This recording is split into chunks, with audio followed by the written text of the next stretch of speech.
세상에, 누가 내 딸을 이렇게 해놓은 거니? 엄마 왜 왔어요? 더 맞을 텐데. 뒤뜰 계집에서 들려온 떨리는 목소리에 저는 온몸이 얼어붙었습니다. 임신 7개월인 제 딸이 목에 쇠사슬을 차고 웅크리고 있었어요. 멍든 얼굴, 손목에 로프 자국, 그리고 절망에 찬 눈빛까지. 이건 훈육이에요. 아내가 말을 안 들어서요. 사위의 비웃음 섞인 말에 저는 주먹을 꽉 쥐었습니다. 하지만 그 인간은 몰랐어요. 30년간 숨겨온 제 정체를, 딸을 지키기 위해 버린 재벌가의 권력을, 그리고 이제 더 이상 참지 않을 거라는 걸 말이에요. 내 딸에게 손댄 순간 내 인생은 끝났다. 이제 진짜 복수가 시작됩니다. 사연 시작 전 구독과 좋아요 부탁드려요. 또 어디에서 듣고 계신지 댓글로 남겨주시면 반갑게 인사드릴게요. 새벽 4시, 저는 또다시 잠에서 깨어났습니다. 가슴 한편이 답답하고 무언가 불길한 예감이 온몸을 휘감았어요. 벌써 2주째였습니다. 딸 미나와 연락이 끊긴 지 말이에요. 침대에서 일어나 거실로 나와 핸드폰을 다시 들여다봤습니다. 마지막 통화 기록이 2주 전 오후 3시 27분에 멈춰 있었어요. 그때 딸의 목소리가 아직도 귓가에 맴돌았습니다. 엄마, 저, 괜찮아요. 그런데 뭔가 이상했었어요. 딸의 목소리에 떨림이 섞여 있었고, 뒤에서는 남자의 큰 소리가 들렸었습니다. 그리고 갑자기 전화가 끊어졌어요. 아무리 다시 걸어도 받지 않았습니다. 처음엔 별일 아닐 거라고 생각했어요. 임신 7개월인 딸이니까 몸이 힘들어서 연락을 못하는 것일 수도 있다고 스스로를 달랬습니다. 하지만 시간이 지날수록 불안감은 커져만 갔어요. 딸은 평소 하루에 최소 2번은 안부 전화를 했었거든요. 아침에 1번, 저녁에 1번씩 꼬박꼬박 말이에요. 그런 딸이 2주 동안 아무 소식이 없다는 건 정상이 아니었습니다. 저는 부엌으로 가서 물을 한 컵 마시며 생각을 정리했어요. 사위 준혁에 대해서도 다시 한번 떠올려 봤습니다. 처음 딸이 그 남자를 소개했을 때의 기억이 났어요. 엄마, 정말 좋은 사람이에요. 저를 너무 아껴줘서. 딸의 얼굴이 그렇게 밝았었는데 말이에요. 준혁도 겉으로는 예의 바르고 상냥한 모습이었습니다. 저에게도 항상 정중하게 인사하고 딸을 잘 챙겨주는 것처럼 보였어요. 하지만 뭔가 이상한 구석이 있었습니다. 딸을 바라보는 눈빛이 너무 집착적이었거든요. 마치 자신의 소유물을 바라보는 것 같은 느낌이었어요. 그리고 딸이 저와 전화할 때마다 옆에서 계속 지켜보고 있다는 느낌을 받았습니다. 결혼 후에는 더욱 이상했어요. 딸이 제게 연락할 때마다 조심스러워하는 기색이 역력했습니다. 예전처럼 자유롭게 이야기하지 못하고 항상 누가 듣고 있는 것처럼 조심스럽게 말했어요. 엄마, 저 괜찮아요. 남편이 잘해줘요. 그런데 그 말을 할 때마다 딸의 목소리에는 확신이 없었습니다. 마치 누군가에게 들려주려고 하는 말 같았어요. 저는 몇 번 직접 만나자고 제안했지만 딸은 항상 핑계를 대며 거절했습니다. 시계를 보니 아침 6시가 다 되어가고 있었어요. 더 이상 참을 수가 없었습니다. 제 직감이 뭔가 큰일이 벌어지고 있다고 계속 경고하고 있었거든요. 저는 서둘러 옷을 챙겨 입고 가방을 꾸렸습니다. 서울까지는 버스로 3시간 정도 걸렸어요. 첫 차를 타면 오전 중에 도착할 수 있었습니다. 버스 터미널까지 가는 길, 저는 30년 전 일을 떠올렸어요. 딸을 낳고 모든 걸 버리고 이곳에 정착했을 때의 기억 말이에요. 그때 저는 다짐했었습니다. 딸만은 평범하고 행복하게 키우겠다고. 그 더러운 권력의 세계와는 완전히 단절시키겠다고 말이에요. 하지만 지금 생각해보니 그것이 오히려 딸을 더 무력하게 만든 건 아닌가 하는 후회가 밀려왔습니다. 세상이 얼마나 위험한 곳인지, 어떤 악한 사람들이 있는지 제대로 가르쳐 주지 못했던 것 같아서요.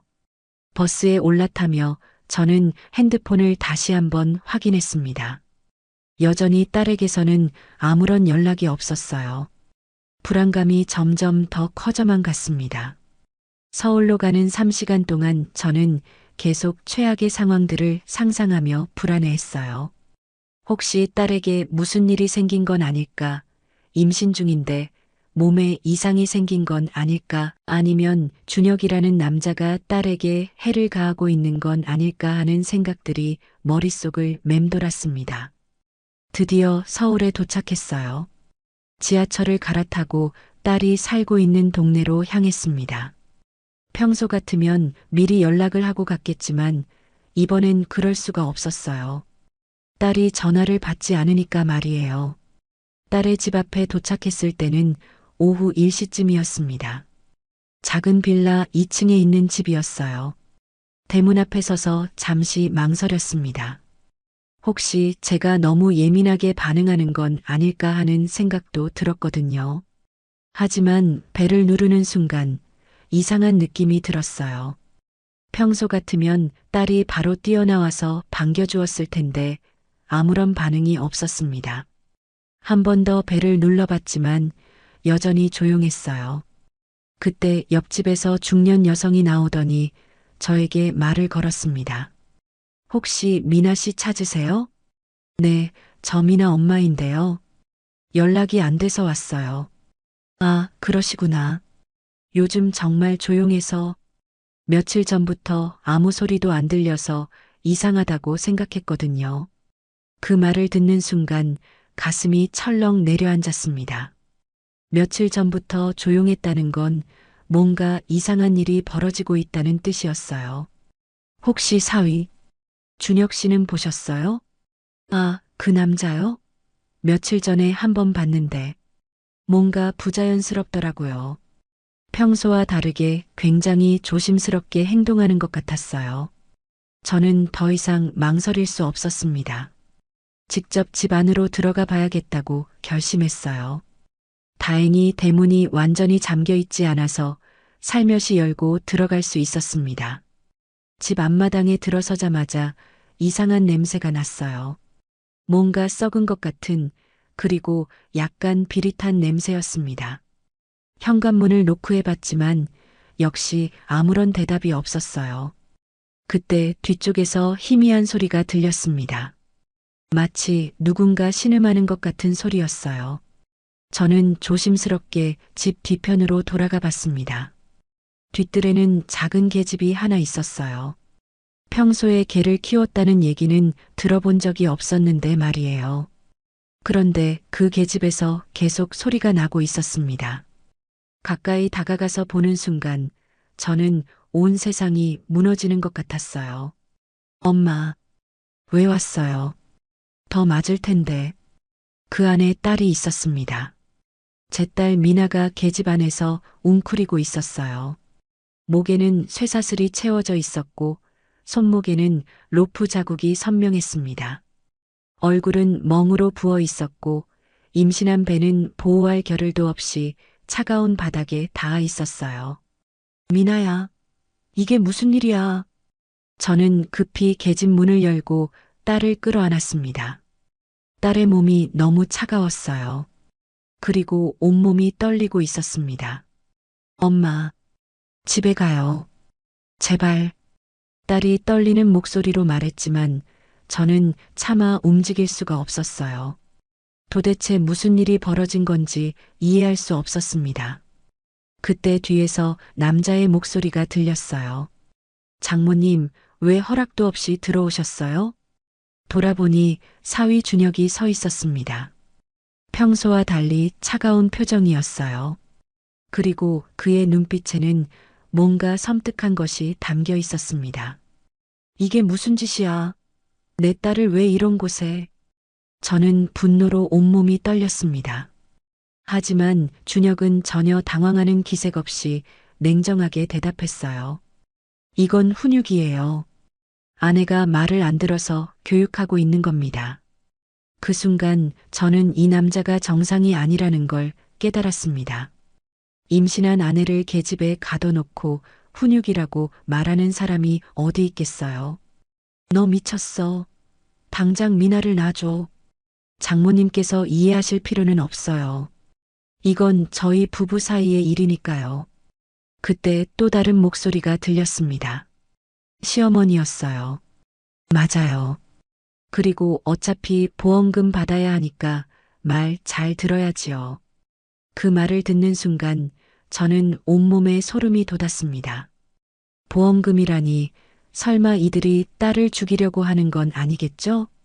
무슨 소리야? 보험금이 뭐야? 아, 장모님은 모르셨구나. 미나가 임신하면서 생명보험을 좀 많이 들었거든요.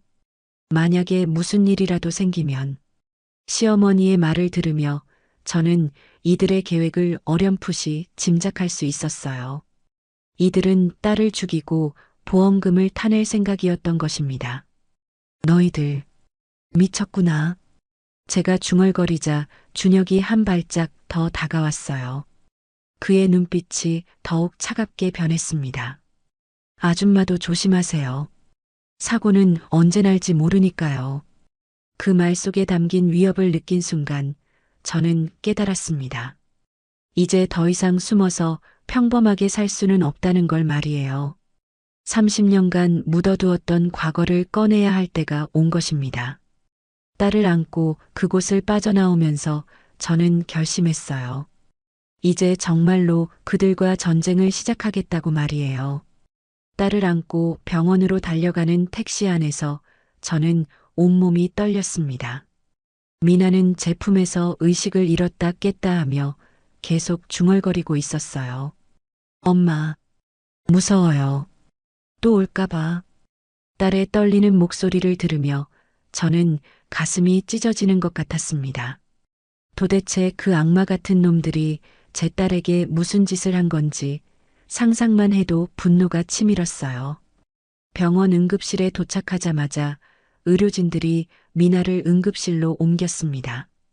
저는 밖에서 초조하게 기다릴 수밖에 없었어요. 30분이 지나자 담당 의사가 나왔습니다. 보호자분이신가요? 환자 상태가 심각합니다. 의사의 표정이 굳어 있었어요. 뭔가 좋지 않은 소식을 전할 것 같은 분위기였습니다. 일단 아기는 무사하지만 산모 상태가 매우 우려됩니다. 전신에 다발성 외상이 있고 특히 목과 손목 부위의 상처가 심각해요. 이런 상처는 보통 장기간에 걸친 학대로 인해 생기는 것입니다. 그 말을 듣는 순간 저는 다리에 힘이 빠졌어요. 장기간 학대라니, 그럼 딸이 언제부터 이런 고통을 받고 있었던 건지 도무지 알 수가 없었습니다.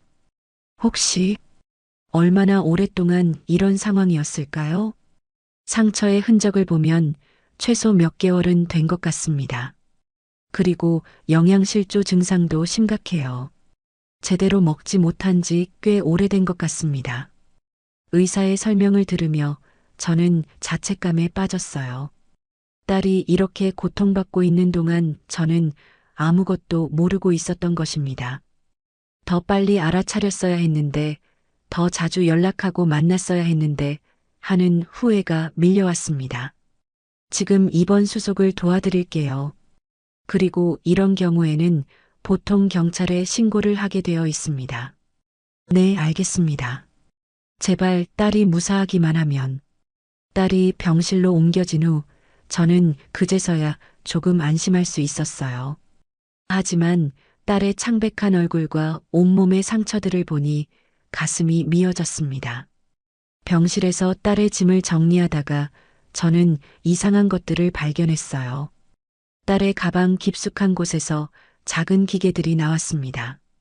처음엔 뭔지 몰랐는데 자세히 보니 소형 카메라와 도청기 같은 것들이었어요. 더 놀라운 것은 그 기계들이 딸의 물건들 곳곳에 숨겨져 있었다는 점이었습니다. 화장품 케이스 안쪽, 지갑 속, 심지어 핸드폰 케이스에도 작은 발신기 같은 것이 붙어 있었어요. 이걸 보는 순간 저는 온몸에 소름이 돋았습니다. 누군가가 딸의 모든 행동을 감시하고 있었던 것입니다. 그리고 그 누군가는 당연히 준혁일 가능성이 높았어요. 딸이 깨어났을 때 저는 조심스럽게 물어봤습니다. 미나야, 혹시 결혼 전에도 누군가가 널 지켜보는 것 같다는 느낌 받은 적 있어? 딸은 잠시 망설이다가 고개를 끄덕였어요. 사실, 준혁 오빠 만나기 전부터 그런 느낌이 들었어요. 누군가가 계속 따라다니는 것 같고, 제가 어디 가는지 다 알고 있는 것 같았거든요. 그 말을 듣는 순간 저는 모든 퍼즐이 맞춰지는 것 같았습니다. 준혁이 딸과 만난 것도 우연이 아니라 계획적이었을 가능성이 높았어요. 그럼 준혁이가 처음 다가왔을 때는 어땠어? 너무 자연스러웠어요. 제가 자주 가는 카페에서 우연히 마주친 것 같았고, 제 취향도 너무 잘 알고 있어서 운명인 줄 알았어요. 지금 생각해보니 너무 완벽했던 것 같아요. 딸의 말을 들으며 저는 등골이 오싹해졌습니다. 그럼 준혁은 딸을 얼마나 오랫동안 지켜봤던 걸까요? 그리고 그의 진짜 목적은 뭐였을까요? 바로 그때 병실 문이 열리며 한 여성이 들어왔습니다. 30대 정도로 보이는 여성이었는데 경찰관 신분증을 보여주었어요. 안녕하세요. 강력계 수진 형사입니다. 신고 접수된 사건으로 조사를 나왔는데요. 형사가 온 것은 예상했지만 뭔가 이 형사에게서 특별한 분위기가 느껴졌어요. 단순히 업무적으로 온 것 같지 않았습니다. 혹시 환자분이 준혁이라는 남성과 결혼하신 분이 맞나요? 네, 그런데 어떻게? 사실 저희가 그 남자를 2년째 추적하고 있었거든요. 수진 형사의 말에 저와 딸 모두 깜짝 놀랐습니다. 2년째 추적이라니, 그럼 준혁이 뭔가 다른 범죄를 저지른 것인가요? 준혁은 연쇄 스토커예요. 지금까지 최소 5명의 여성을 스토킹했고 그중 2명은 실종됐습니다. 형사의 말을 듣는 순간 저는 온몸이 얼어붙었어요. 연쇄 스토커라니, 그럼 딸도 그의 타겟 중 하나였던 건가요? 그리고 더 충격적인 사실은 그가 타겟으로 삼는 여성들이 모두 비슷한 외모를 가지고 있다는 점이에요. 수진 형사가 파일에서 몇 장의 사진을 꺼내 보여줬습니다. 그 사진들을 보는 순간 저는 숨이 막혔어요. 사진 속 여성들이 모두 딸과 놀랍도록 닮아 있었던 것입니다. 같은 또래의 비슷한 키, 그리고 무엇보다 순하고 착해 보이는 인상까지 거의 똑같았어요. 마치 준혁이 특정 타입의 여성만을 골라서 노렸던 것 같았습니다. 이 여성들은 모두 준혁의 피해자들이에요. 처음에는 우연한 만남으로 시작해서 점점 관계를 깊게 만들어 나가죠. 그리고 결혼이나 동거를 시작하면서부터 본격적인 통제가 시작됩니다. 형사의 설명을 들으며 저는 딸의 상황과 너무나 일치한다는 것을 깨달았어요. 딸도 똑같은 패턴을 겪었던 것입니다. 더 무서운 건 준혁이 타겟을 정하고 나면 최소 6개월에서 2년 정도 미리 스토킹한다는 점이에요. 그 기간 동안 상대방의 모든 정보를 수집하고 취향과 생활 패턴을 완벽하게 파악합니다. 그럼 미나를 2년 전부터, 네, 아마 그럴 가능성이 높습니다. 준혁이 미나 씨에게 처음 접근한 게 언제였나요? 딸이 떨리는 목소리로 대답했어요. 1년 반 전이었어요. 카페에서 우연히 만났다고 했는데 우연이 아니었을 거예요. 준혁은 미나 씨의 동선을 완벽하게 파악한 후 가장 자연스러운 상황을 연출했을 겁니다. 수진 형사가 또 다른 파일을 꺼내며 계속 설명했습니다. 준혁의 수법은 매우 치밀해요. 먼저 타겟의 SNS를 통해 취향을 파악하고 몰래 촬영으로 일상을 관찰합니다. 그리고 타겟이 좋아할 만한 남성상을 완벽하게 연기하죠. 그 말을 듣고 보니 딸이 자주 말했던 것들이 기억났어요. 준혁이 자신과 취향이 너무 잘 맞는다고 마치 운명 같다고 했었거든요. 그런데 그것이 모두 계산된 것이었던 건가요? 그리고 관계가 깊어지면서부터는 점진적으로 고립시키기 시작해요. 가족이나 친구들과의 만남을 제한하고 핸드폰을 검사하며 외출을 통제합니다. 딸의 표정이 점점 어두워졌어요. 아마 자신이 겪었던 일들을 다시 떠올리고 있는 것 같았습니다. 결혼 후에는 더욱 심해져요. 완전히 자신의 통제하에 두려고 하죠. 그리고 만약 저항하거나 도망치려고 하면 어떻게 되나요? 폭력이 시작됩니다. 처음엔 가벼운 때리기나 위협으로 시작하지만 점점 강도가 세집니다. 그리고 마지막에는 형사가 말을 멈췄지만 저는 그 뒤를 짐작할 수 있었어요. 마지막에는 죽음까지도 불사한다는 뜻이었겠죠. 그럼 준혁이 이미 다른 여성들을 해친 거예요? 확실한 증거는 없지만 실종된 2명의 여성과 준혁 사이에 연관성이 발견됐어요. 하지만 워낙 치밀해서 결정적인 증거를 잡기가 어려웠습니다. 수진 형사의 말을 들으며 저는 온몸에 소름이 돋았어요. 그럼 딸도 그 실종된 여성들처럼 될 뻔했던 건가요? 다행히 미나 씨를 구출할 수 있어서 정말 다행입니다. 이제 준혁을 완전히 잡을 수 있는 결정적 증거가 생겼거든요. 하지만 형사의 표정이 갑자기 심각해졌어요. 하지만 준혁은 자신의 소유물을 쉽게 포기하지 않을 거예요. 아마 미나 씨를 다시 데려가려고 할 가능성이 높습니다. 그 말을 듣는 순간 저는 불안해졌어요. 아직 위험이 끝나지 않았다는 뜻이었거든요. 그래서 경찰 보호가 필요할 것 같은데 혹시 다른 곳에 피해 있을 곳이 있으신가요? 저희 시골집으로 가면 아니에요. 준혁은 이미 보호자분의 모든 정보를 파악하고 있을 거예요. 시골집 주소도 당연히 알고 있을 겁니다. 형사의 말이 맞았어요. 그럼 어디로 가야 할까요? 딸을 어떻게 보호할 수 있을까요? 일단 병원에서는 24시간 경찰 보호를 받을 수 있어요. 그리고 퇴원 후에는 바로 그때 병실 문이 갑자기 열렸습니다. 간호사가 급하게 들어와서 말했어요. 죄송한데 병원 1층에 환자 남편이라는 분이 와서 면회를 요청하고 있어요. 그 말을 듣는 순간 병실 안의 모든 사람이 긴장했습니다. 준혁이 벌써 찾아온 것입니다. 절대 올라오게 하면 안 됩니다. 수진 형사가 단호하게 말했지만 저는 이미 그 남자의 끈질김을 알고 있었어요. 쉽게 포기하지 않을 것입니다. 미나야, 괜찮아. 엄마가 지켜줄게. 딸이 무서워하며 제 손을 꽉 잡았어요. 하지만 저도 솔직히 무서웠습니다. 준혁이 얼마나 위험한 인물인지 알게 된 지금 과연 제가 딸을 지킬 수 있을까 하는 생각이 들었어요. 하지만 동시에 다른 생각도 들었습니다. 30년 전에 모든 걸 버리고 평범한 삶을 선택했지만 이제는 다른 선택을 해야 할 때가 온 것 같았어요. 딸을 지키기 위해서라면 그 묻어둔 과거를 꺼내야 할 때가 왔습니다. 수진 형사가 무전기로 1층의 상황을 전파하고 있었지만 저는 이미 머릿속에서 다른 계획을 세우고 있었어요. 이제 더 이상 숨어서 방어만 할 수는 없었습니다. 공격으로 돌아설 때가 온 것입니다.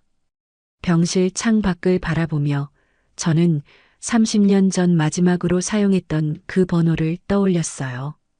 아직도 그 번호가 살아있을까요? 그리고 그 사람이 저를 기억하고 있을까요?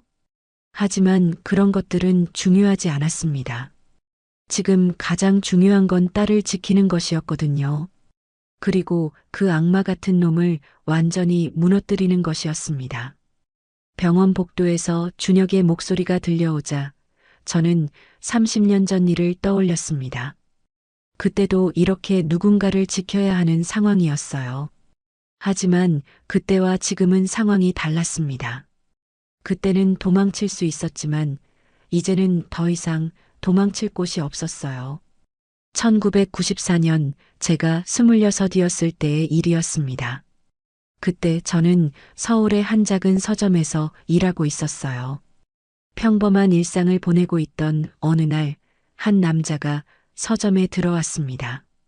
정장을 입은 중년 남성이 그 남자를 모시고 있었는데 그분이 바로 지금의 강 실장이었어요. 그 남자는 달랐습니다. 다른 손님들과는 완전히 다른 분위기였어요.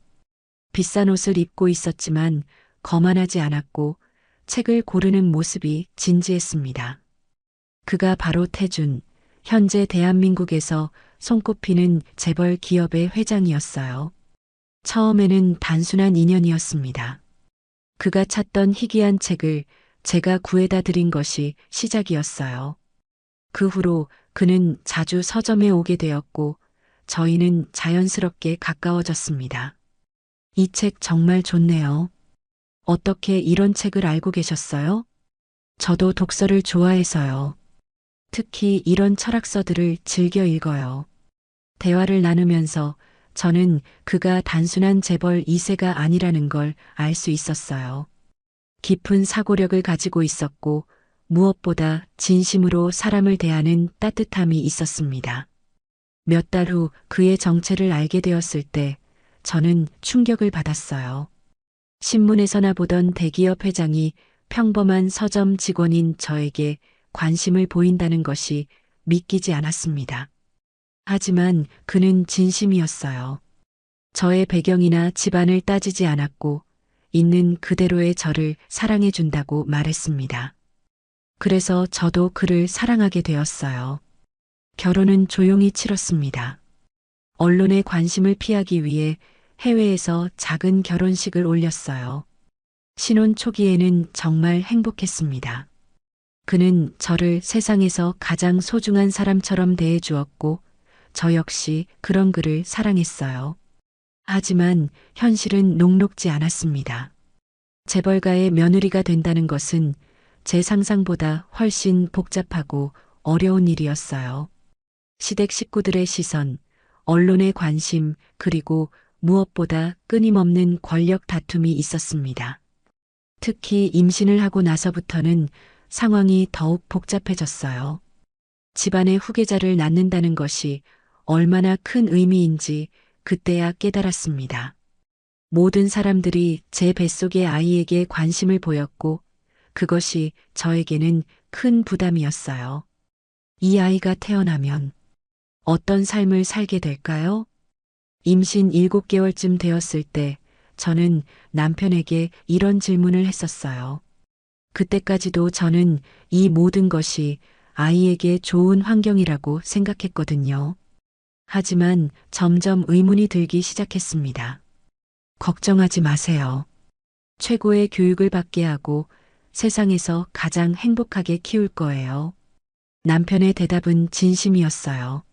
하지만 저는 그 최고의 교육과 세상에서 가장 행복한 삶이 정말 아이에게 좋은 것인지 의문이 들었습니다. 결정적인 순간은 어느 날 밤이었어요. 회장직을 노리는 친족들 사이의 갈등이 극에 달했고 심지어 제게까지 위협이 가해졌습니다. 누군가 제 차에 폭발물을 설치했던 것이에요. 다행히 강 실장이 미리 발견해서 큰 사고는 피할 수 있었지만 그 순간 저는 깨달았습니다. 이 아이를 이런 세상에서 키울 수는 없어요. 그날 밤 저는 남편에게 말했어요. 하지만 그는 이해하지 못했습니다. 보안을 더 강화하면 돼요. 걱정하지 마세요. 그게 문제가 아니에요. 이 아이가 평생 이런 위험과 감시 속에서 살아야 한다는 게 문제예요. 저희는 그날 밤 처음으로 큰 다툼을 했어요. 서로를 사랑했지만 아이의 미래에 대해서는 생각이 달랐습니다. 미나가 태어나고 나서 저는 더욱 확신했어요. 이 순수하고 아름다운 아이를 권력의 세계에 노출시키고 싶지 않았습니다. 아이가 돈과 권력 때문에 접근하는 사람들에게 둘러싸여 자라기를 원하지 않았어요. 그래서 저는 결심했습니다. 모든 것을 버리고 아이와 함께 떠나기로 한 것이에요. 미안해요. 하지만 이게 우리 아이를 위한 최선의 선택이라고 생각해요. 남편에게 편지를 남기고 저는 미나를 데리고 사라졌습니다. 강 실장이 마지막까지 만류했지만 저는 마음을 바꾸지 않았어요. 부인, 이건 너무 위험합니다. 혼자서 어떻게? 괜찮아요. 어디든 갈 수 있고 무엇이든 할 수 있어요. 제 아이만 지킬 수 있다면요. 그렇게 시작된 것이 지난 30년간의 삶이었습니다. 시골 작은 마을에 정착해서 가명으로 살면서 미나를 키웠어요. 때로는 힘들기도 했지만 미나가 자유롭고 순수하게 자라는 모습을 보며 제 선택이 옳았다고 생각했습니다. 하지만 지금 이 순간 그 모든 평화가 깨진 것이에요. 제가 그토록 지키려 했던 딸이 악마 같은 놈에게 고통받고 있는 상황에서 더 이상 숨어 있을 수는 없었습니다. 병실에서 이런 생각에 잠겨 있는데 갑자기 문이 열렸어요. 간호사도 아니고 의사도 아닌 정장을 입은 중년 남성이 들어왔습니다. 순간 저는 그 사람을 알아봤어요. 강 실장님. 30년의 세월이 흘렀지만 그는 여전히 같은 모습이었어요. 조금 나이가 들었을 뿐 예전과 똑같은 인상이었습니다. 부인님, 정말 부인님이시군요. 그의 목소리에는 감격이 담겨 있었어요. 그리고 눈시울이 붉어져 있었습니다. 어떻게 절 찾으셨어요? 30년간 찾고 있었습니다. 회장님께서 하루도 빼놓지 않고 부인님을 찾으라고 하셨거든요. 수진 형사가 놀란 표정으로 저희를 바라보고 있었어요. 갑자기 나타난 이상한 남성과 제가 아는 사이라는 것이 신기했을 것입니다. 이분은 제가 소개하려는데 강 실장이 먼저 말했어요. 죄송합니다. 저는 대한제철그룹 전무이사 강민수입니다. 대한제철그룹이라는 말을 듣는 순간 수진 형사의 표정이 완전히 달라졌어요. 그 이름을 모르는 사람은 없었으니까요. 대한민국 10대 기업 중 하나였거든요. 그럼 혹시 어머님께서는? 수진 형사가 조심스럽게 물어보자 저는 고개를 끄덕였어요. 네, 맞아요. 저는 대한제철그룹 회장의 아내입니다. 병실에 잠시 정적이 흘렀어요. 수진 형사는 상황을 이해하려고 노력하는 것 같았고 딸 미나는 충격에 빠진 표정이었습니다. 엄마. 그럼 엄마가. 미나야, 나중에 다 설명해 줄게. 지금은 더 중요한 일이 있어. 강 실장이 병실 문을 잠그고 창문을 확인했어요. 그리고 작은 기계를 꺼내서 병실을 점검하기 시작했습니다. 일단 도청 장치는 없는 것 같습니다. 하지만 준혁이라는 자가 이미 병원 주변을 맴돌고 있다는 보고를 받았어요. 준혁에 대해서 어디까지 알고 계세요? 수진 형사가 강 실장에게 물어봤어요. 그러자 강 실장이 두꺼운 파일을 꺼내 보여줬습니다. 부인님을 찾는 과정에서 미나 양의 주변 인물들을 조사하게 되었는데 그 과정에서 준혁의 정체를 파악했습니다. 연쇄 스토커이자 잠재적 살인범이더군요. 강 실장의 조사 능력은 경찰보다도 뛰어났어요. 그가 가져온 자료에는 준혁의 과거부터 현재까지의 모든 행동이 상세히 기록되어 있었습니다. 준혁은 실제로는 박준혁이 아니라 최민수라는 이름을 사용하기도 했고 이전에도 여러 번 신분을 바꿨어요. 그리고 지금까지 최소 7명의 여성을 스토킹했습니다. 수진 형사가 놀란 표정으로 자료를 살펴봤어요. 저희가 파악한 것보다 훨씬 더 많네요. 이 자료들은 어떻게? 저희는 경찰과 달리 법적 제약을 받지 않고 조사할 수 있거든요. 물론 불법적인 방법은 사용하지 않았지만 더 광범위한 네트워크를 활용할 수 있어요. 강 실장의 설명을 들으며 저는 이제야 희망이 보이는 것 같았어요. 혼자서는 딸을 보호하기 어려웠지만 이렇게 강력한 조력자가 나타났으니 상황이 달라질 수 있었습니다. 그런데 준혁이 단순한 스토커가 아닐 가능성이 있어요. 강 실장이 또 다른 자료를 꺼내며 말했습니다. 이자의 배후에 더 큰 조직이 있을 수 있습니다. 특히 미나 양의 보험금 문제와 관련해서 말이에요. 보험금이요? 수진 형사가 관심을 보이자 강 실장이 설명을 계속했어요. 미나 양이 가입한 보험의 수혜자가 모두 준혁으로 되어 있어요. 그리고 그 금액이 상당합니다. 하지만 더 이상한 것은 이 보험을 설계한 사람이 따로 있다는 점이에요. 강 실장이 보여준 자료에는 놀라운 사실이 적혀 있었어요.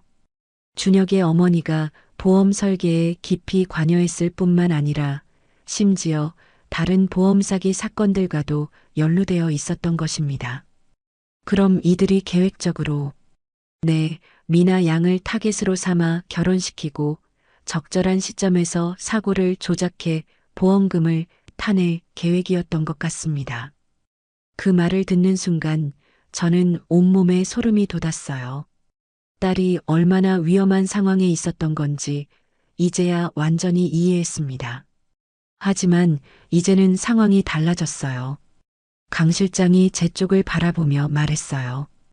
부인님께서 나서신다면 이들을 완전히 제거할 수 있습니다. 제거라니. 법적으로요. 저희는 이미 이들의 모든 범죄 증거를 확보했어요. 하지만 그것만으로는 부족합니다. 이들이 완전히 무력화되기 전까지는 미나 양의 안전을 보장할 수 없거든요. 수진 형사가 저희 대화를 듣더니 조심스럽게 말했어요. 혹시 저도 이 작전에 참여할 수 있을까요? 개인적으로도 준혁을 꼭 잡고 싶어요. 물론이죠. 경찰의 공식적인 수사와 저희의 비공식적인 조사가 결합한다면 더욱 강력해질 거예요. 이렇게 해서 저희 세 사람의 동맹이 결성되었습니다. 각자 다른 배경과 능력을 가지고 있었지만 모두 같은 목표를 가지고 있었어요. 준혁과 그의 공모자들을 완전히 무너뜨리는 것이었습니다. 일단 미나 양의 안전이 최우선이에요. 강 실장이 계획을 설명하기 시작했어요. 저희가 준비한 안전한 장소로 이전해야 합니다. 그리고 그동안 준혁 일당의 모든 증거를 수집해서 한 번에 처리할 거예요. 얼마나 걸릴까요? 길어봤자 일주일입니다. 하지만 그 일주일이 매우 중요해요. 준혁이 필사적으로 미나 양을 찾으려 할 테니까요. 바로 그때 병실 밖에서 소란스러운 소리가 들렸어요. 누군가 큰 소리로 화를 내고 있는 것 같았습니다. 강 실장이 즉시 문 쪽으로 가서 상황을 확인했어요. 그리고 돌아와서 긴장한 표정으로 말했습니다. 준혁이 병원 보안 요원들과 실랑이를 벌이고 있어요. 어떻게든 올라오려고 하고 있습니다. 지금 당장 여기서 나가야 해요. 수진 형사가 급히 말했지만 미나의 상태를 생각하면 함부로 움직일 수 없었어요. 괜찮아요. 제가 처리하겠습니다. 강 실장이 핸드폰을 꺼내 어디론가 전화를 걸었어요. 짧은 통화 후 그는 안심시키는 표정으로 말했습니다. 5분 후에 병원에서 준혁을 완전히 제거할 거예요. 하지만 이제 본격적인 전쟁이 시작된 것입니다. 창 밖을 내려다보니 검은 정장을 입은 사람들이 병원으로 들어가고 있었어요. 30년간 평범하게 살았지만 이제 다시 그 세계로 돌아가야 할 때가 온 것 같았습니다. 하지만 이번에는 달랐어요. 30년 전에는 도망쳤지만 이제는 정면으로 맞서 싸울 것입니다. 제 딸을 지키기 위해서라면 어떤 것도 할 수 있었거든요. 강 실장의 사람들이 병원에 도착한 후 상황은 급격히 변했습니다. 준혁이 1층에서 벌이던 소란이 갑자기 조용해졌어요. 5분 후 강 실장의 핸드폰이 울렸고 그는 짧은 통화를 마친 후 안도의 표정을 지었습니다. 일단 준혁을 병원에서 내보냈어요. 하지만 완전히 물러간 것은 아닙니다. 분명 다른 방법을 찾을 거예요. 저는 창가로 가서 아래를 내려다봤어요. 병원 주차장에 준혁이 서 있는 모습이 보였습니다. 멀리서도 그의 분노가 느껴졌어요. 주먹을 꽉 쥐고 병원을 쳐다보는 모습이 섬뜩했습니다. 저 사람, 뭔가 다른 것 같아요. 수진 형사가 제 옆으로 와서 준혁을 관찰하며 말했어요. 다른 스토커들과는 확실히 달라요. 보통은 이런 상황에서 당황하거나 도망치기 마련인데 저 남자는 오히려 더 차분해 보이네요. 그 말이 맞았어요. 준혁은 예상과 달리 흥분하거나 당황하는 기색이 없었습니다. 마치 이미 다음 계획을 세우고 있는 것 같았어요. 그 모습이 더욱 불안했습니다. 강 실장이 또 다른 파일을 꺼내며 저희에게 보여줬어요. 사실 준혁에 대해 더 조사해 본 결과 놀라운 사실을 발견했습니다. 파일 안에는 준혁의 과거 기록들이 상세히 정리되어 있었어요. 하지만 그 내용을 보는 순간 저는 경악하지 않을 수 없었습니다. 이 남자가 지금까지 접근했던 여성들 중에서 실제로 실종된 사람이 3명이 아니라 5명이에요. 수진 형사가 자료를 보며 놀란 표정을 지었어요. 5명이요? 저희 경찰 기록에는 3명만. 경찰이 파악하지 못한 케이스들이 있어요. 준혁이 워낙 치밀하게 증거를 인멸했거든요. 하지만 저희는 다른 방법으로 추적할 수 있었어요.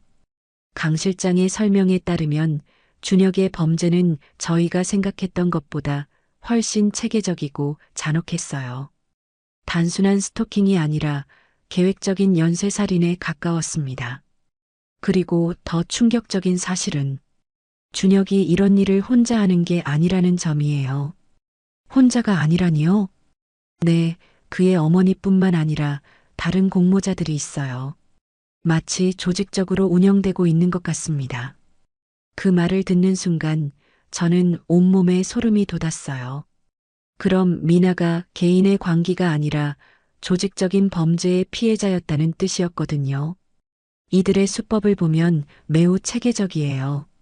먼저 타겟을 정하고 장기간 관찰한 후 접근합니다. 그리고 결혼을 통해 완전히 고립시킨 다음 적절한 시점에서 제거하는 거죠. 수진 형사가 자료를 넘기며 중얼거렸어요. 그럼 이들이 지금까지 몇 명을? 정확한 숫자는 모르지만 상당할 것 같아요. 그리고 미나 양이 마지막 타겟이었을 가능성이 높습니다. 마지막 타겟이라니 그 말이 무슨 뜻인지 저는 직감적으로 알 수 있었어요. 아마 큰 보험금을 노리고 있었을 것입니다. 지금까지는 비교적 소액의 보험금이었지만 미나 양의 경우는 다릅니다. 가입된 보험금 총액이 10억이 넘어요. 10억이라는 숫자를 듣는 순간 저는 이해할 수 있었어요. 이들이 왜 그렇게 미나에게 집착했는지, 왜 그렇게 치밀하게 계획했는지 말이에요. 그리고 더 무서운 것은 이들이 이미 다음 계획을 세우고 있다는 점이에요. 강 실장이 또 다른 서류를 보여주며 설명했어요. 준혁은 미나 양이 사라진 후 이미 다른 여성에게 접근하기 시작했어요. 마치 백업 계획이라도 있는 것처럼 말이에요. 그 말을 듣는 순간 저는 분노가 치밀었어요. 내 딸이 단지 돈벌이 수단에 불과했다는 사실이 참을 수 없었습니다. 이제 어떻게 해야 하죠? 수진 형사가 물어보자 강 실장이 계획을 설명하기 시작했어요. 일단 준혁의 집을 철저히 수색해야 해요. 다른 피해자들의 증거가 남아있을 가능성이 높거든요. 그리고 그의 어머니도 동시에 조사해야 합니다. 하지만 수색영장 없이는 형식적인 수사로는 한계가 있어요. 이들이 워낙 치밀하거든요. 좀 더 적극적인 방법이 필요합니다. 강 실장의 말을 들으며 저는 그가 무엇을 제안하는지 알 수 있었어요. 법적 절차를 따르다 보면 증거가 인멸될 가능성이 높았거든요. 제가 준혁을 유인하는 동안 형사님과 저희 팀이 집을 조사하는 건 어떨까요? 너무 위험해요. 준혁이 얼마나 위험한 인물인지 이미 확인했잖아요. 수진 형사가 걱정스러운 표정으로 말했지만 저는 이미 마음을 정하고 있었어요. 괜찮아요. 어차피 저는 이미 그의 타겟이 되었을 거예요. 그럼 차라리 제가 직접 나서는 게 낫겠죠. 하지만 부인님, 너무 위험합니다.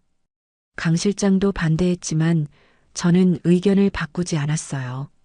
30년간 숨어서 살았지만 이제는 정면으로 맞설 때가 왔다고 생각했거든요. 대신 조건이 있어요. 제가 준혁을 상대하는 동안 미나는 완전히 안전한 곳으로 옮겨야 해요. 그리고 24시간 보호를 받아야 합니다. 그건 당연히 해드릴게요. 저희가 운영하는 안전가옥으로 모시겠습니다. 강 실장이 즉시 대답하자 저는 조금 안심했어요. 적어도 딸의 안전은 확보할 수 있을 것 같았습니다. 바로 그때 병실 문이 열리며 간호사가 들어왔어요. 죄송한데요. 아까 그 남성분이 다시 오셨어요. 이번에는 꽃다발을 가지고 와서 전해달라고 하는데 간호사가 들고 있는 꽃다발을 보는 순간 저는 불안해졌어요. 준혁이 직접 올라오지 못한다면 다른 방법을 찾을 것이라고 예상했거든요. 강 실장이 꽃다발을 받아서 조심스럽게 검사했어요. 그리고 그의 표정이 굳어졌습니다. 이 안에 무엇인가 있어요. 꽃다발 안에서 작은 카드와 함께 사진 몇 장이 나왔어요. 사진들을 보는 순간 저는 온몸이 얼어붙었습니다. 사진에는 제가 병원에 들어오는 모습, 택시에서 내리는 모습, 심지어 시골집에서 생활하는 모습까지 찍혀 있었어요. 준혁이 저를 얼마나 오랫동안 관찰했는지 알 수 있었습니다. 카드에는 간단한 메시지가 적혀 있었어요. 장모님도 조심하세요. 사고는 언제든 일어날 수 있으니까요. 그 글을 읽는 순간 저는 준혁의 의도를 정확히 파악할 수 있었어요.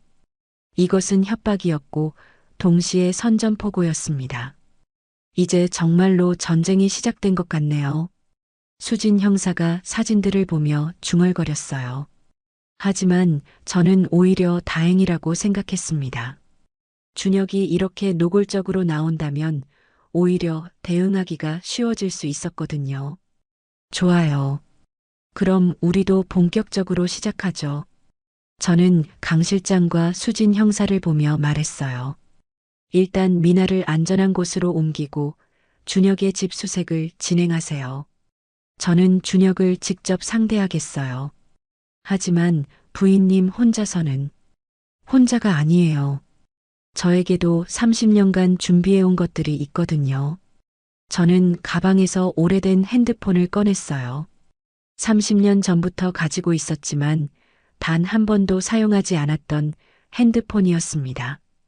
하지만 이제 그것을 사용할 때가 온 것 같았어요. 이 번호로 전화를 걸면 10분 안에 서울 어디든 사람들이 도착할 거예요. 강 실장이 제가 가진 핸드폰을 보더니 눈을 크게 떴어요. 부인님, 그것은... 네, 맞아요. 회장님이 주신 비상연락용이에요. 30년간 사용하지 않았지만 아마 아직 살아있을 거예요. 수진 형사가 저희 대화를 들으며 놀란 표정이었어요. 아마 제가 어떤 배경을 가진 사람인지 점점 더 실감하고 있는 것 같았습니다.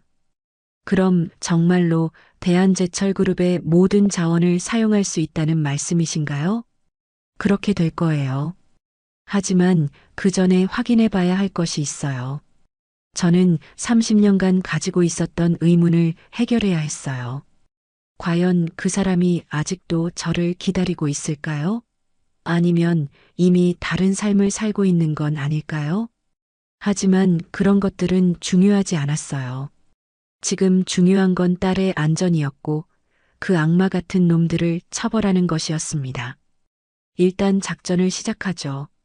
수진 형사님은 공식적인 경찰 조사를 진행하시고 강 실장님은 비공식적인 정보 수집을 해주세요.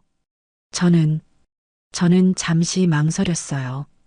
30년간 봉인했던 과거를 다시 꺼내는 것이 쉽지 않았거든요. 하지만 딸을 위해서라면 어떤 것도 할 수 있었습니다. 저는 30년 만에 그 사람에게 연락해 보겠어요. 병실을 나와서 옥상으로 올라갔어요. 서울의 야경이 한눈에 보이는 곳이었습니다.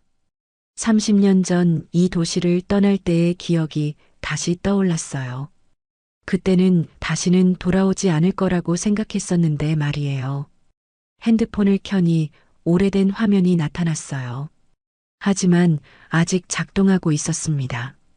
배터리도 충분했어요. 저는 떨리는 손으로 그 번호를 눌렀습니다. 신호가 가더니 몇 번의 벨소리 후 익숙한 목소리가 들려왔어요. 여보세요? 30년의 세월이 무색할 정도로 변하지 않은 목소리였습니다. 저는 한동안 말을 할 수 없었어요. 감정이 복받쳐서 목이 막혔거든요. 여보세요? 누구세요? 나야. 순자야. 전화 너머로 긴 정적이 흘렀어요. 그리고 깊은 한숨 소리가 들려왔습니다. 정말 당신이야? 그의 목소리에는 30년간의 그리움이 담겨 있었어요. 그 순간 저는 제가 얼마나 그리웠는지, 그가 얼마나 오랫동안 기다렸는지 알 수 있었습니다. 미안해요. 30년 동안. 괜찮아요. 중요한 건 지금 당신이 연락했다는 거야. 어디 있어? 지금 당장 가겠어. 잠깐만요. 우선 들어야 할 말이 있어요. 저는 지금까지의 상황을 간단하게 설명했어요. 딸의 위험한 상황, 준혁이라는 악마 같은 남자, 그리고 제가 왜 도움이 필요한지 말이에요. 우리 딸이 그런 일을. 그의 목소리에는 분노가 섞여 있었어요. 30년간 만나지 못했지만 여전히 딸을 자신의 아이로 생각하고 있는 것 같았습니다. 지금 당장 최고의 보안팀을 보낼게. 그리고 그 준혁이라는 놈을 찾아내서. 잠깐만요. 성급하게 행동하면 안 돼요. 이들은 생각보다 조직적이고 위험해요. 저는 그가 감정적으로 대응하지 않도록 진정시켰어요. 30년 전과 달리 지금은 신중하게 행동해야 했습니다.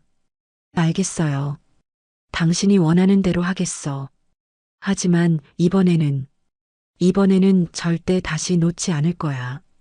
그의 마지막 말을 들으며 저는 가슴이 따뜻해지는 것을 느꼈어요. 30년의 세월이 흘렀지만 그의 마음은 변하지 않았던 것 같았습니다. 내일 만나서 자세히 이야기해요. 지금은 딸의 안전이 먼저니까요. 전화를 끊고 옥상에서 아래를 내려다보니 여전히 준혁이 병원 주변을 맴돌고 있는 것이 보였어요. 하지만 이제는 두렵지 않았습니다. 30년간 봉인해뒀던 힘을 다시 사용할 수 있게 되었으니까요. 병실로 돌아와서 강 실장과 수진 형사에게 말했어요. 이제 정말로 시작할 수 있어요. 하지만 바로 그때 창 밖으로 이상한 차가 보였어요.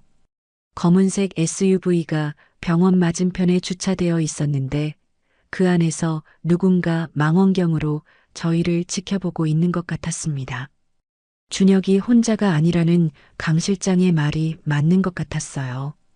이제 정말로 본격적인 전쟁이 시작된 것입니다. 다음 날 아침 저는 30년 만에 그 사람을 만나기 위해 병원을 나섰습니다. 미나는 강 실장이 준비한 최고 보안 요원들의 보호를 받으며 안전한 장소로 이송된 후였어요. 수진 형사도 동행해서 딸의 안전을 확실히 보장해 주기로 했습니다. 만남의 장소는 서울 시내의 한 호텔 최상층 레스토랑이었어요. 30년 전 저희가 자주 가던 곳이기도 했습니다. 엘리베이터를 타고 올라가는 동안 가슴이 두근거렸어요. 설렘보다는 긴장이 더 컸습니다. 레스토랑 문을 열고 들어가자 창가 테이블에 앉아 있는 남자가 보였어요. 30년의 세월이 흘렀지만 여전히 그는 품격 있는 모습이었습니다. 머리에 흰 머리카락이 많이 섞였고 얼굴에 주름이 생겼지만 여전히 제가 사랑했던 그 사람의 모습이었어요. 그가 저를 보는 순간 자리에서 일어났습니다.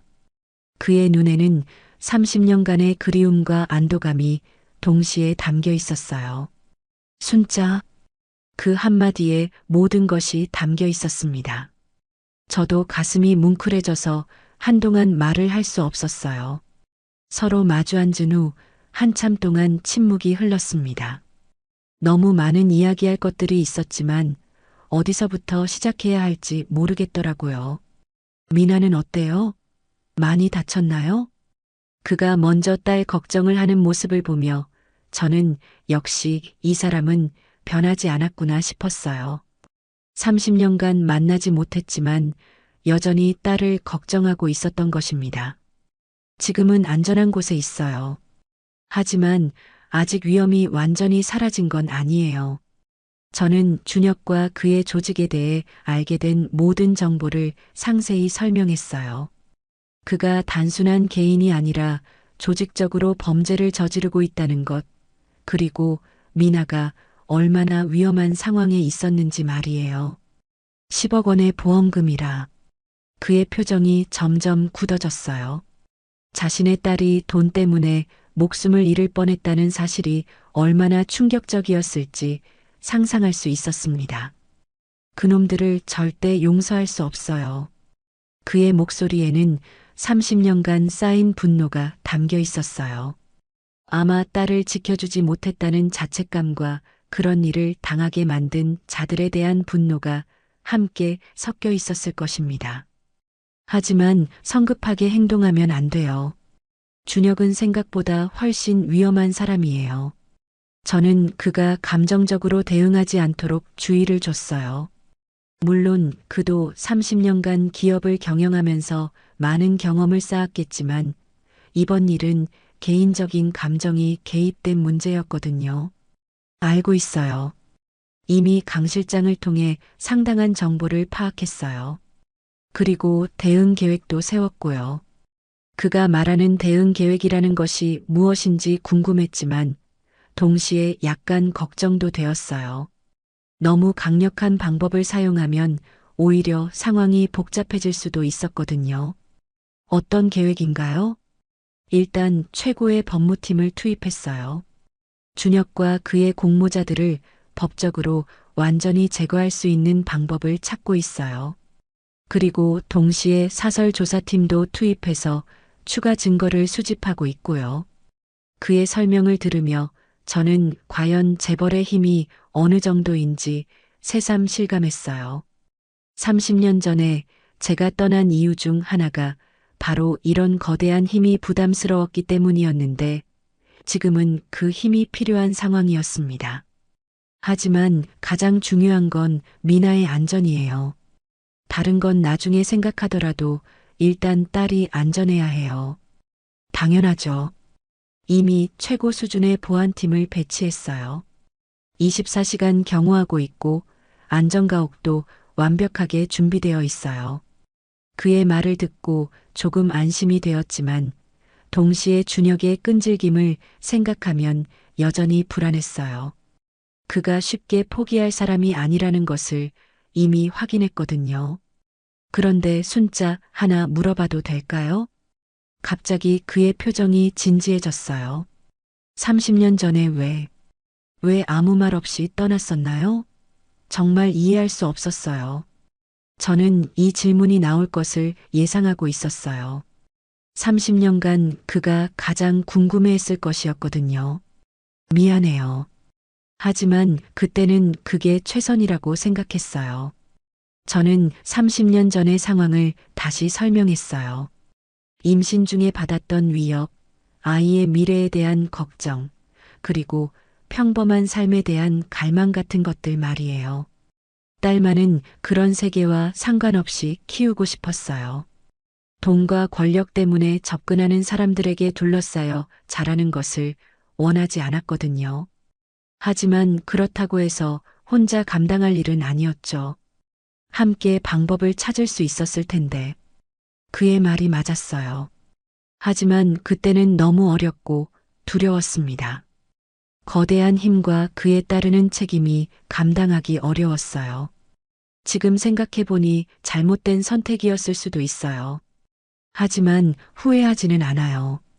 덕분에 미나가 순수하게 자랄 수 있었으니까요. 그건 맞아요. 미나를 보니까 정말 착하고 순수하게 자란 것 같더라고요. 그가 미나를 언제 봤는지 궁금했지만 아마 강 실장을 통해 확인했을 것이라고 짐작했어요. 바로 그때 그의 핸드폰이 울렸습니다. 강 실장에게서 온 전화였어요. 통화 내용을 들어보니 상황이 급변한 것 같았습니다. 뭔 일이에요? 준혁이 움직이기 시작했어요. 어젯밤부터 여러 곳을 돌아다니며 뭔가를 준비하고 있는 것 같다고 해요. 그 말을 듣는 순간 불안감이 밀려왔어요. 준혁이 단순히 포기하지 않을 것이라고 예상했지만 이렇게 빨리 반격에 나설 줄은 몰랐거든요. 구체적으로 뭘 하고 있는지 알 수 있나요? 아직 정확하지는 않지만 새로운 협력자들을 만나고 있는 것 같아요. 그리고 뭔가 장비나 도구들을 구입하고 있다고 해요. 장비나 도구라는 말이 섬뜩했어요. 혹시 미나를 다시 납치하려는 계획을 세우고 있는 건 아닐까 하는 생각이 들었습니다. 미나는 안전한가요? 네, 아직까지는 문제 없어요. 하지만 보안을 더 강화해야 할 것 같아요. 그는 즉시 추가 조치를 지시했어요. 보안 인력을 늘리고 안전가옥의 위치도 바꾸기로 했습니다. 하지만 저는 단순히 방어만으로는 한계가 있을 것이라고 생각했어요. 준혁과 그의 조직이 계속 위협을 가한다면 미나는 평생 숨어서 살아야 할지도 몰랐거든요. 좀 더 적극적인 방법이 필요할 것 같아요. 어떤 방법을 말하는 거예요? 준혁을 완전히 무력화시키는 거야. 법적으로든 다른 방법으로든 더 이상 위협할 수 없게 만드는 거지. 그의 눈빛이 달라졌어요. 30년 전과 달리 지금의 그는 훨씬 더 강해 보였습니다. 오랜 기간 기업을 경영하면서 단련된 강인함이 느껴졌어요. 이미 그런 계획을 세우고 있어. 오늘 오후에 최고의 법무팀과 회의가 있어. 준혁의 모든 범죄를 입증할 수 있는 증거들을 정리해서 한 번에 처리할 예정이야. 시간이 얼마나 걸릴까요? 길어봤자 일주일이면 충분할 거야. 하지만 그 일주일이 중요해. 준혁이 마지막 발악을 할 가능성이 높거든. 그 말이 맞았어요. 궁지에 몰린 동물이 가장 위험하듯이 준혁도 자신의 계획이 무너지고 있다는 것을 알게 되면 더욱 위험해질 수 있었습니다. 그럼 그 일주일 동안은 어떻게 해야 하죠? 일단 미나의 안전을 최우선으로 하고 동시에 준혁의 모든 움직임을 감시할 거야. 그리고 필요하다면 그가 말을 멈췄지만 저는 그의 의도를 알 수 있었어요. 필요하다면 더 강력한 방법도 사용할 수 있다는 뜻이었겠죠. 바로 그때 제 핸드폰이 울렸습니다. 수진 형사에게서 온 전화였어요. 어머님, 큰일이에요. 수진 형사의 목소리에는 다급함이 섞여 있었어요. 무슨 일이에요? 미나 씨가 사라졌어요. 그 말을 듣는 순간 온 세상이 무너지는 것 같았어요. 분명히 안전한 곳에 있다고 했는데 어떻게 사라질 수 있는 건가요? 어떻게 된 일이에요? 분명히 보안 요원들이 지키고 있었잖아요. 그게 보안 요원들이 모두 의식을 잃은 채로 발견됐어요. 수면제 같은 것에 당한 것 같아요. 준혁이 어떤 방법을 써서든 미나에게 접근했다는 뜻이었어요. 그리고 아마 지금쯤 어디론가 데려간 상태일 것입니다. 언제부터 연락이 안 됐어요? 2시간 전부터요. 정기 연락이 없어서 확인해 보니 이미 사라진 후였어요. 이 시간이면 상당히 멀리 갈 수 있는 시간이었어요. 게다가 준혁이 이미 계획을 세워놨다면 추적하기가 더욱 어려울 것입니다. 제 옆에 있던 그도 상황을 파악하고는 즉시 강 실장에게 연락했어요. 모든 자원을 총동원해서 미나를 찾아요. 그리고 준혁의 모든 아지트와 관련 장소를 수색해요.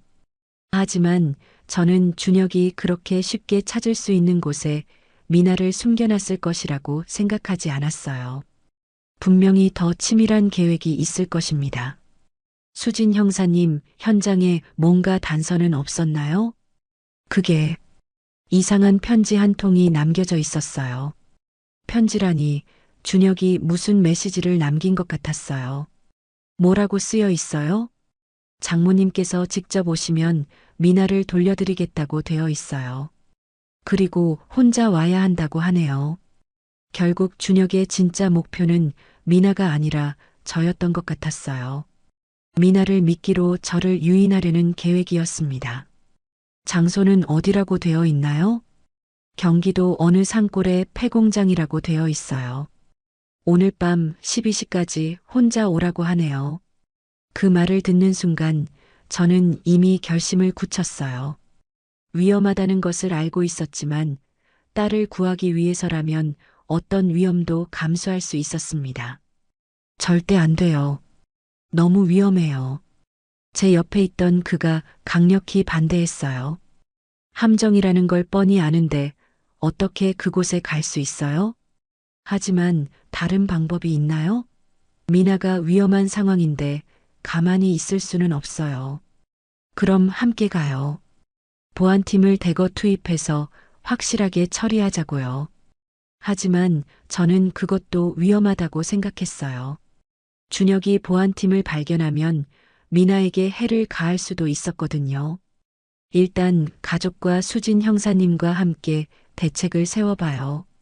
그리고 준혁이 요구하는 시간까지는 아직 여유가 있으니까 신중하게 계획을 세우자고요.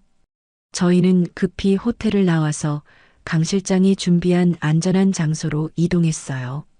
거기서 수진 형사와 합류해서 구체적인 구출 작전을 논의하기로 했습니다. 차 안에서 저는 창밖을 바라보며 생각에 잠겼어요. 30년간 평화롭게 살면서 이런 상황은 상상도 못했었는데 이제 제 딸의 생명이 걸린 문제가 되어버렸습니다. 하지만 동시에 이상한 감정도 들었어요. 30년 만에 다시 그와 함께 무언가를 해결해 나간다는 것이 묘하게 든든하기도 했거든요. 물론 상황이 상황인 만큼 기쁘다고 할 수는 없었지만 혼자가 아니라는 것만으로도 힘이 났습니다. 걱정하지 마. 반드시 미나를 구해낼 거야. 그가 제 손을 잡으며 말했어요. 30년 전과 똑같은 따뜻한 손이었습니다. 고마워요. 하지만 너무 무리하지는 말아요. 이미 충분히 도와주고 있어요. 무슨 소리야, 미나는 내 딸이기도 해. 그 말을 듣는 순간 가슴이 뭉클해졌어요. 30년간 떨어져 있었지만 여전히 미나를 자신의 딸로 생각하고 있었던 것입니다. 안전가옥에 도착해서 수진 형사와 강 실장, 그리고 추가로 온 법무팀과 보안팀 책임자들과 함께 회의를 시작했어요. 모든 사람들의 얼굴이 심각했습니다. 지금부터 시간과의 싸움이 시작되는 것이었어요. 밤 12시까지 약 8시간 남은 상황에서 완벽한 구출 작전을 세워야 했습니다. 그리고 무엇보다 미나의 안전을 보장하면서 준혁을 완전히 제거해야 했어요. 회의실에 앉아 있으면서 저는 이제 정말로 돌이킬 수 없는 전쟁이 시작되었다는 것을 깨달았습니다. 안전가옥 회의실에서 긴급회의가 시작되었습니다. 큰 테이블을 중심으로 강 실장, 수진 형사, 보안팀 책임자, 그리고 법무팀장이 둘러앉아 있었어요. 제 옆에는 태준이 앉아 있었는데 그의 표정이 그 어느 때보다 심각했습니다. 일단 상황을 정리해보자. 강 실장이 큰 모니터를 켜며 말했어요. 화면에는 서울 일대의 지도와 준혁의 동선이 표시되어 있었습니다. 준혁이 마지막으로 목격된 곳은 경기도 파주 쪽이에요. 그리고 편지에 적힌 폐공장도 같은 지역에 있어요. 수진 형사가 파일을 넘기며 설명을 이어갔어요. 해당 지역에는 폐공장이 총 3개 있습니다. 하지만 편지에는 구체적인 주소가 적혀 있지 않아서 어느 곳인지 확실하지 않아요. 3개의 공장이라니 그럼 잘못된 곳으로 가면 시간만 낭비하게 되는 상황이었어요. 게다가 준혁이 의도적으로 모호하게 적었을 가능성도 있었습니다. 드론으로 미리 정찰해 보는 건 어때? 보안팀 책임자가 제안했지만 저는 그것도 위험하다고 생각했어요. 준혁이 드론을 발견하면 계획을 바꿀 수도 있었거든요. 너무 성급하게 움직이면 안 돼. 준혁이 얼마나 치밀한지 이미 확인했잖아.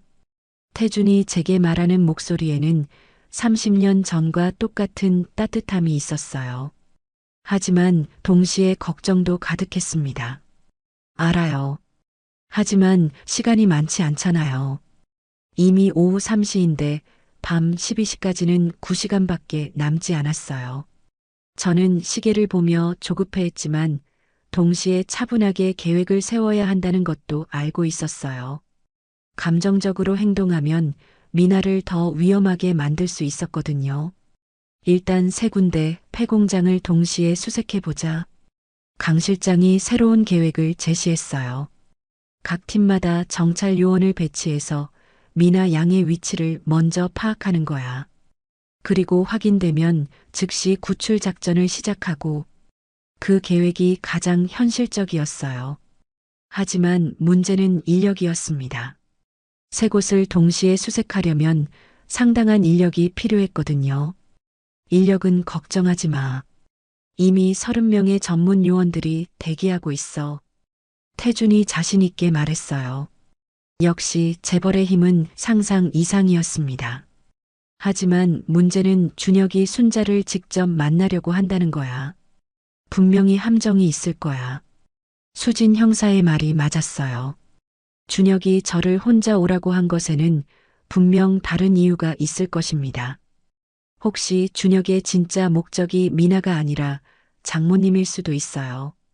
보안팀 책임자의 말을 듣는 순간 저는 소름이 돋았어요.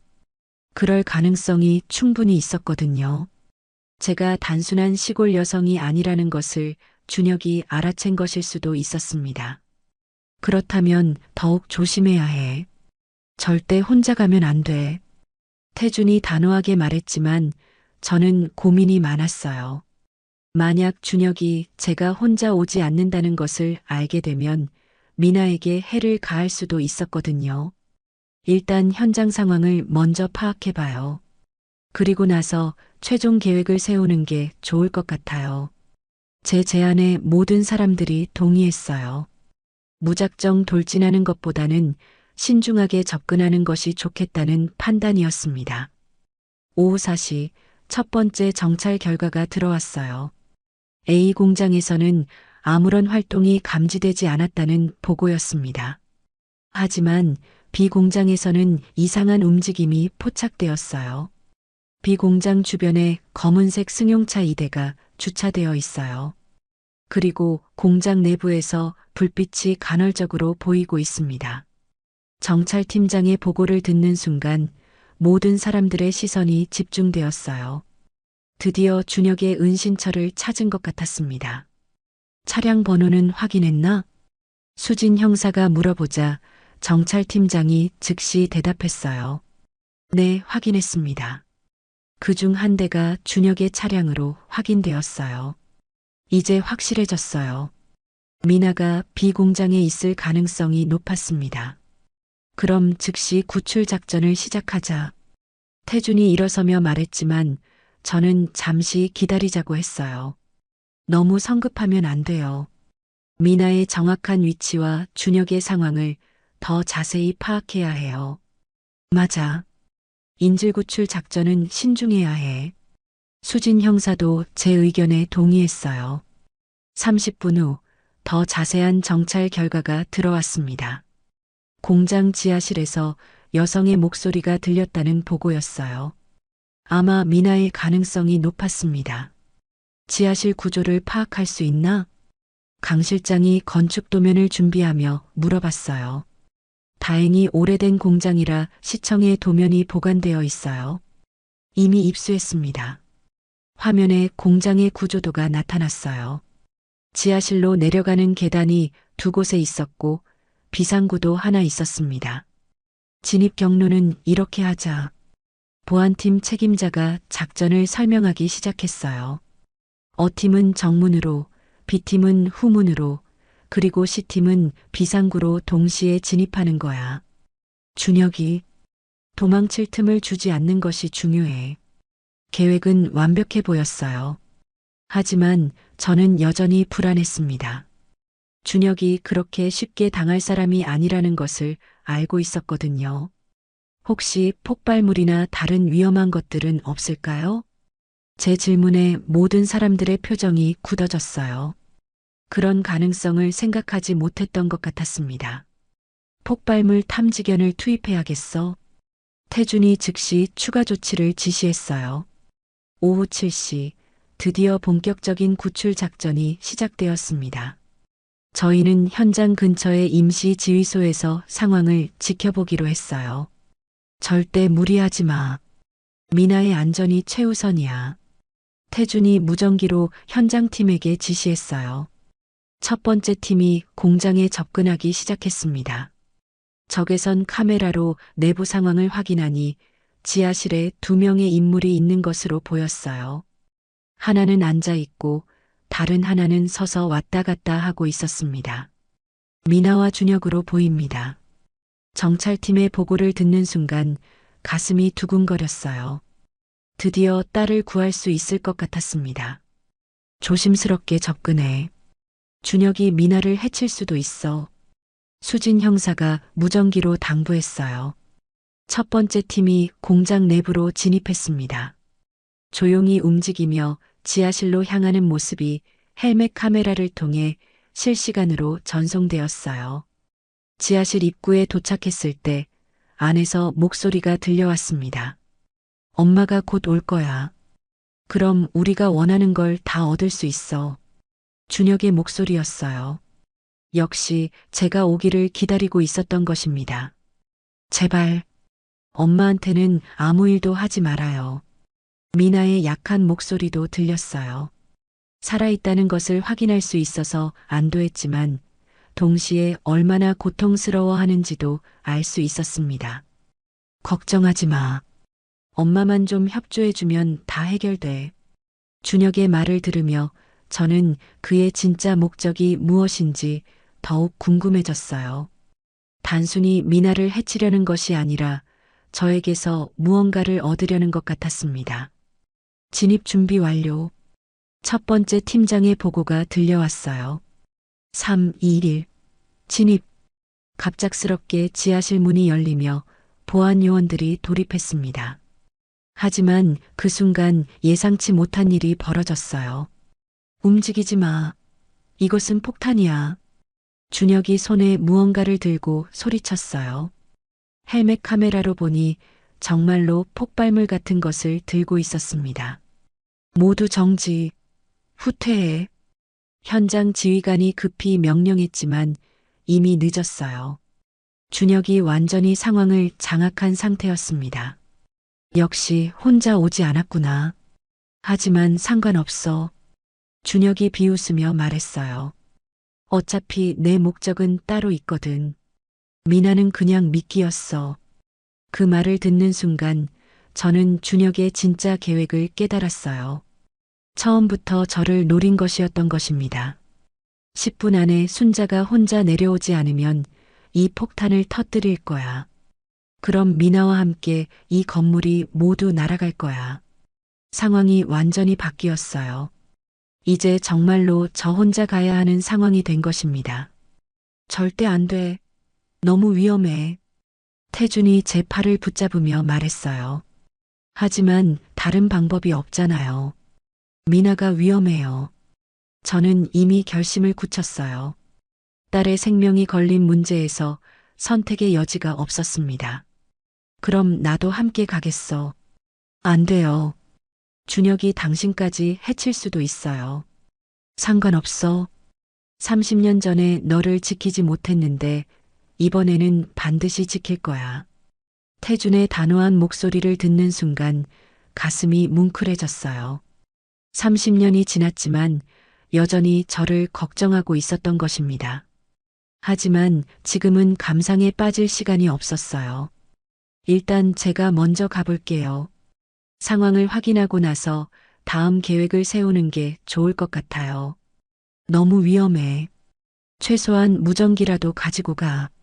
수진 형사가 작은 무전기를 건네주었어요. 이걸로 계속 연락할 수 있어요. 위험하면 즉시 알려주세요. 저는 무전기를 받아서 옷 속에 숨겼어요.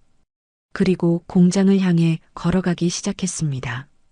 공장에 가까워질수록 심장이 빨리 뛰었어요. 30년간 평범하게 살았던 제가 이런 상황에 처하게 될 줄은 꿈에도 생각하지 못했었거든요. 공장 입구에 도착하니 준혁이 1층에서 저를 기다리고 있었어요. 예전과 달리 완전히 달라진 모습이었습니다. 눈빛이 차갑고 잔인해 보였어요. 드디어 오셨군요, 장모님. 준혁이 비웃으며 말했어요. 미나는 어디 있어? 당장 놔줘.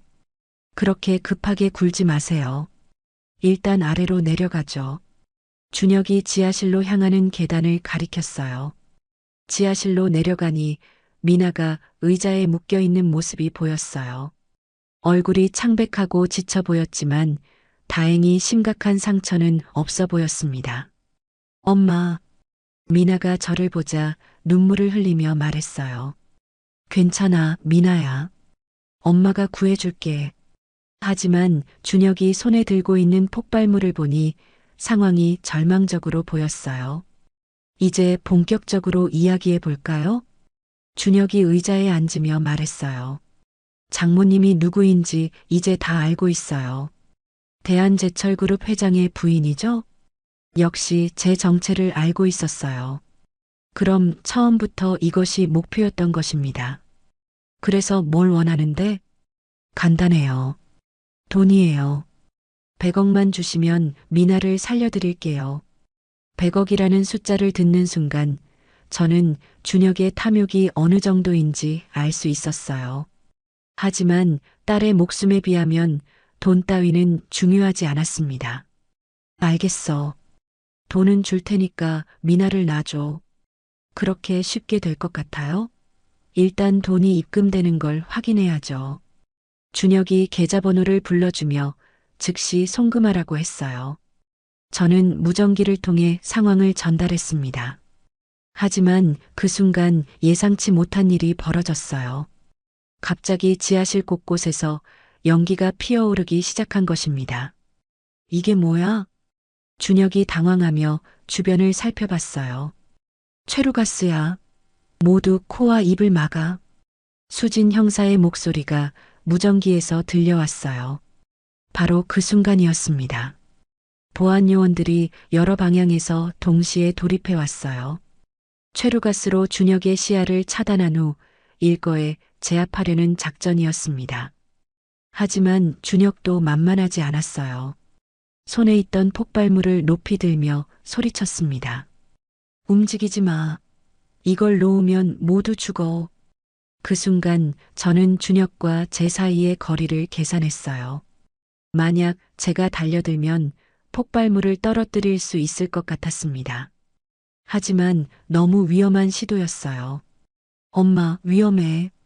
미나가 걱정스러운 목소리로 말했지만 저는 이미 마음을 정했어요. 30년간 평범하게 살면서 잃어버린 것이 있었다면 그것은 바로 용기였을 것입니다. 하지만 지금 이 순간만큼은 제가 가진 모든 용기를 발휘해야 할 때였어요. 미나, 눈 감아. 저는 준혁을 향해 달려들었습니다. 제가 준혁을 향해 달려드는 순간 시간이 멈춘 것처럼 느껴졌습니다. 30년간 평범하게 살면서 이런 위험한 상황에 처해 본 적이 없었지만 딸을 구하기 위해서라면 목숨도 걸 수 있었어요. 준혁이 제 움직임을 예상하지 못한 것 같았어요. 눈을 크게 뜨며 당황하는 표정이었습니다. 하지만 그의 손에 있던 폭발물이 바닥으로 떨어지는 순간 저는 온몸으로 그것을 막으려 했어요. 다행히 폭발물은 터지지 않았습니다. 아마 가짜였거나 안전장치가 있었던 것 같았어요. 하지만 준혁은 예상보다 훨씬 강했습니다. 저를 밀쳐내며 다시 폭발물을 집어들려고 했어요. 바로 그때 보안 요원들이 일제히 돌입해 왔습니다. 최루가스로 인해 시야가 흐렸지만 이미 지하실의 모든 출입구가 봉쇄된 상태였어요. 준혁은 완전히 포위된 것입니다. 움직이지 마. 보안팀장이 권총을 겨누며 소리쳤지만 준혁은 여전히 저항했어요. 미나가 묶여있는 의자를 방패막이로 삼으며 뒤로 물러섰습니다. 가까이 오면 미나를 죽일 거야. 준혁이 칼을 꺼내 미나의 목에 대는 순간 저는 온몸에 소름이 돋았어요. 그의 눈빛이 완전히 광기에 찬 모습이었거든요. 준혁아, 정신 차려. 더 이상 어디로 도망갈 수도 없잖아. 제가 간절하게 말했지만 준혁은 들으려 하지 않았어요. 도망? 난 처음부터 도망갈 생각 없었어. 목적은 따로 있다고. 그가 말하는 목적이 무엇인지 궁금했지만 지금은 미나의 안전이 최우선이었어요. 바로 그때 지하실 위쪽에서 발소리가 들려왔습니다. 태준과 강 실장이 내려오고 있는 것 같았어요. 준혁의 얼굴이 더욱 일그러졌습니다. 드디어 오셨군요. 대한제철그룹 회장님. 준혁이 비웃으며 태준을 쳐다봤어요. 30년 전에 잃어버린 아내를 되찾으셨나요? 그 말을 듣는 순간 저는 준혁이 저희의 과거까지 모두 알고 있다는 것을 깨달았어요. 단순한 스토커가 아니라 훨씬 더 치밀하게 계획한 것이었습니다. 내가 원하는 게 뭐냐? 돈이면 얼마든지 줄 수 있어. 태준이 차분하게 말했지만 준혁은 오히려 더 흥분했어요. 돈? 그런 게 중요한 줄 알아? 준혁이 갑자기 웃기 시작했습니다. 그런데 그 웃음소리가 너무 소름 끼쳐서 지하실 안의 모든 사람들이 긴장했어요. 내 진짜 목적은 복수야. 복수라니 저희가 준혁에게 무슨 잘못을 한 일이 있었나 싶었어요. 하지만 곧 더 충격적인 진실을 알게 되었습니다. 30년 전에 당신들 때문에 죽은 사람이 있어. 준혁이 주머니에서 낡은 사진 한 장을 꺼내 보여줬어요. 사진 속에는 젊은 여성이 찍혀 있었는데 미나와 닮은 점이 많았습니다. 이 사람이 누구냐고? 내 누나야. 대한제철그룹 건설 현장에서 사고로 죽은. 그 말을 듣는 순간 태준의 표정이 굳어졌어요. 30년 전 건설 현장 사고라면 분명 기억하고 있을 것입니다. 그때 회사에서는 보상도 제대로 안 해줬어. 우리 가족은 완전히 망가졌어. 준혁의 목소리에는 30년간 쌓인 분노가 담겨 있었어요. 하지만 그것이 미나를 해칠 이유는 될 수 없었습니다. 그래서 미나를, 맞아. 회장님의 소중한 딸을 똑같이 고통스럽게 만들어주려고 했어. 준혁의 진짜 목적이 드러나는 순간이었어요. 처음부터 미나를 사랑한 것이 아니라 복수의 도구로 이용했던 것입니다. 그리고 미나만이 아니야. 지금까지 5명의 여자를 죽였어. 모두 재벌가 딸들이었어. 그 말을 듣는 순간 지하실 안의 모든 사람들이 경악했어요. 준혁이 단순한 스토커가 아니라 연쇄살인마였다는 충격적인 진실이 밝혀진 것입니다. 너 미쳤구나. 태준이 분노하며 앞으로 나서려고 했지만 준혁이 칼을 미나의 목에 더 가깝게 댔어요. 미쳤다고? 당신들이 내 가족을 파괴했을 때는 뭐라고 했어? 준혁의 과거가 점점 드러나면서 상황은 더욱 복잡해졌어요. 하지만 어떤 이유가 있든 미나를 해칠 수는 없었습니다. 바로 그때 지하실 입구에서 또 다른 목소리가 들려왔어요. 준혁아, 이제 그만해. 시어머니가 나타난 것입니다. 그런데 그의 표정이 이상했어요. 두려움과 절망이 섞여 있었습니다. 엄마, 왜 여기 와? 경찰이 집까지 왔어. 모든 게 다 들통났어. 시어머니의 말을 듣는 순간 준혁의 얼굴이 창백해졌어요. 뭐가 들통났다고? 보험 사기, 그리고 다른 여자들 죽인 것도 다 밝혀졌어. 수진 형사가 시어머니 뒤에서 나타나며 상황을 설명했어요. 최명숙 씨, 당신도 공모죄로 체포됩니다. 시어머니가 수갑을 채워지는 모습을 보자 준혁이 완전히 이성을 잃은 것 같았어요. 안 돼. 계획이 이렇게 끝날 순 없어.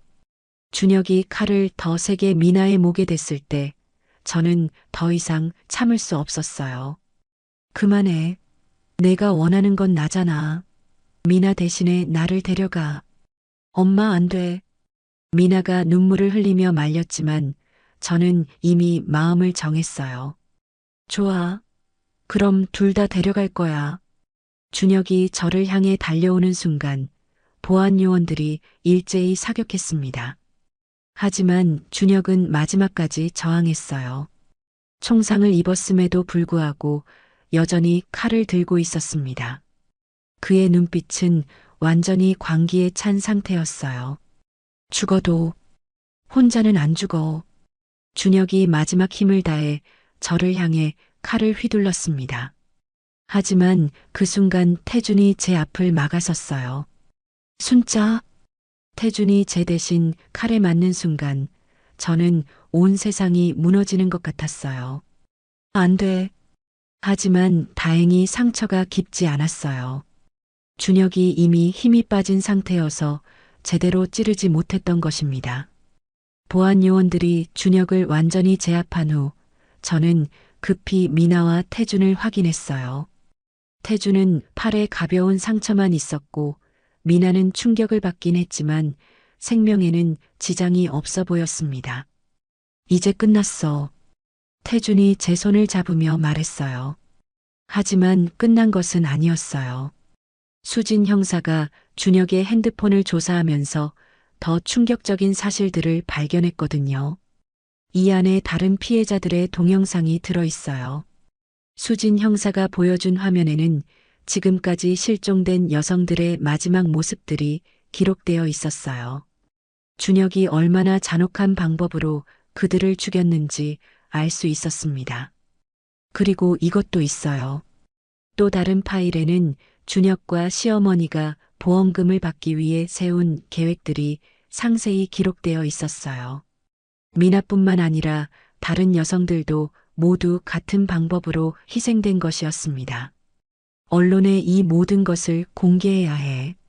태준이 강 실장에게 지시했어요. 다른 피해자 가족들도 진실을 알 권리가 있어. 1시간 후 모든 언론사에 준혁과 시어머니의 범죄가 폭로되었어요. 연쇄살인, 보험사기, 감금, 스토킹 등 수많은 범죄 사실들이 일제히 보도되었습니다. 특히 지금까지 실종됐다고만 알려져 있던 5명의 여성들이 모두 준혁의 손에 죽었다는 사실이 밝혀지면서 전국이 충격에 빠졌어요. 최준혁과 최명숙 모자는 수년간 계획적으로 젊은 여성들을 표적으로 삼아 결혼을 빙자한 살인을 저질러 왔습니다. 뉴스 앵커의 목소리가 병원 대기실 TV에서 들려왔어요. 특히 피해자들은 모두 유복한 집안 출신으로 범인들은 거액의 보험금을 목표로 범행을 저질렀던 것으로 밝혀졌습니다. 저는 TV를 보면서 복잡한 심정이었어요. 진실이 밝혀진 것은 다행이지만 그동안 얼마나 많은 가족들이 고통받았을지 생각하니 마음이 아팠습니다. 이제 정말 끝났네. 태준이 제 옆에 앉으며 말했어요. 팔에 붕대를 감고 있었지만 다행히 큰 부상은 아니었습니다. 고마워. 나 대신 다쳐서. 당연한 일했어. 30년 전에도 그랬어야 했는데 그때는 지켜주지 못했잖아. 그의 말을 들으며 저는 가슴이 따뜻해졌어요. 30년이 지났지만 여전히 저를 사랑하고 있다는 것을 느낄 수 있었거든요. 미나는 어때? 지금 정밀 검사 받고 있어. 외상은 심하지 않지만 정신적 충격이 클 것 같아. 미나가 겪었던 고통을 생각하니 가슴이 아팠어요. 하지만 이제 모든 것이 끝났으니 시간이 지나면 회복할 수 있을 것입니다. 그런데 순자, 태준이 조심스럽게 말을 꺼냈어요. 이제 어떻게 할 거야? 다시 함께 살 생각 없어? 30년 만에 듣는 그의 고백이었어요. 하지만 저는 아직 확신이 서지 않았습니다. 일단 미나가 완전히 회복되는 게 먼저야. 그 다음에 생각해 볼게. 알겠어. 기다릴게. 바로 그때 의사가 나와서 저희를 불렀어요. 미나 환자 보호자분들이시죠? 네, 그런데 상태가 어떤가요? 일단 외상은 심각하지 않습니다. 하지만 의사가 말을 멈춘 순간 불안해졌어요. 하지만 뭔가요? 임신 상태에 문제가 있어요. 극도의 스트레스와 영양실조로 인해 조산 위험이 매우 높습니다. 그 말을 듣는 순간 저는 다리에 힘이 빠졌어요. 겨우 딸을 구했는데 이번에는 손자가 위험한 상황이 된 것입니다. 지금 당장 응급수술이 필요한가요? 태준이 급하게 물어봤지만 의사는 고개를 저었어요. 일단 24시간 경과를 지켜봐야 해요. 하지만 상황이 좋지 않습니다. 병실로 들어가서 미나를 보니 얼굴이 창백하고 배를 움켜쥐고 있었어요. 엄마, 아기가 자꾸 아파요. 미나의 말을 듣는 순간 저는 온몸이 떨렸어요. 겨우 준혁에게서 구해냈는데 이번에는 다른 위험이 닥친 것입니다. 괜찮아, 미나야. 의사 선생님들이 최선을 다하실 거야. 하지만 저도 불안하기는 마찬가지였어요. 미나가 겪었던 스트레스가 얼마나 극심했는지 생각하니 아기에게 영향을 주지 않았을 리 없었거든요. 모든 게 제 잘못이에요.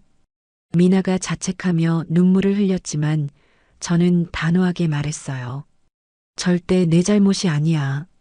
모든 건 그 악마 같은 놈들 때문이야. 태준도 미나의 손을 잡으며 위로했어요. 이제 모든 게 끝났어. 우리가 너와 아기를 지켜줄 거야. 하지만 그 순간 미나가 갑자기 배를 움켜쥐며 비명을 질렀어요. 아파요. 너무 아파요. 간호사들이 급히 달려와서 미나를 응급실로 옮겼습니다. 저희는 밖에서 기도하며 기다릴 수밖에 없었어요. 준혁은 체포되고 모든 진실이 밝혀졌지만 이제 새로운 위기가 시작된 것입니다. 과연 미나와 아기가 무사할 수 있을까요? 복도에서 기다리며 저는 30년간의 삶을 다시 생각해 봤어요. 평범하게 살고 싶었지만 결국 이런 위험한 상황을 피할 수는 없었던 것 같았습니다. 하지만 이번만큼은 달랐어요. 혼자가 아니었거든요. 태준과 강 실장, 그리고 수진 형사까지 모든 사람들이 저희를 도와주고 있었습니다. 수술실 불빛이 꺼질 때까지 저는 간절히 기도했어요. 미나와 아기가 모두 무사하기를 말이에요. 수술실 앞에서 6시간을 기다렸습니다. 태준은 계속 제 손을 잡고 있었고 강 실장은 의료진과 지속적으로 연락을 취하며 최상의 치료를 받을 수 있도록 조치했어요. 수진 형사도 병원을 지키며 혹시 모를 상황에 대비하고 있었습니다. 새벽 5시 드디어 수술실 문이 열렸어요. 의사가 나오는 모습을 보자 저는 가슴이 터질 것 같았습니다. 수술 결과가 어떻게 되었나요?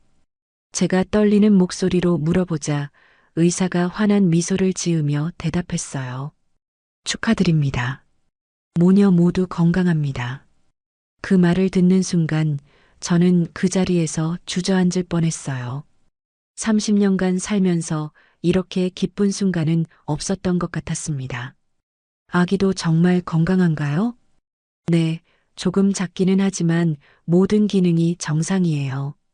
앞으로 인큐베이터에서 2주 정도 더 지켜봐야 하지만 큰 문제 없을 것 같습니다. 태준이 제 어깨를 감싸며 눈물을 흘렸어요. 저도 모르게 눈물이 쏟아져 내렸습니다. 정말 고생 많았어. 태준의 따뜻한 목소리를 들으며 저는 지난 몇 달간의 악몽 같았던 시간들을 떠올렸어요.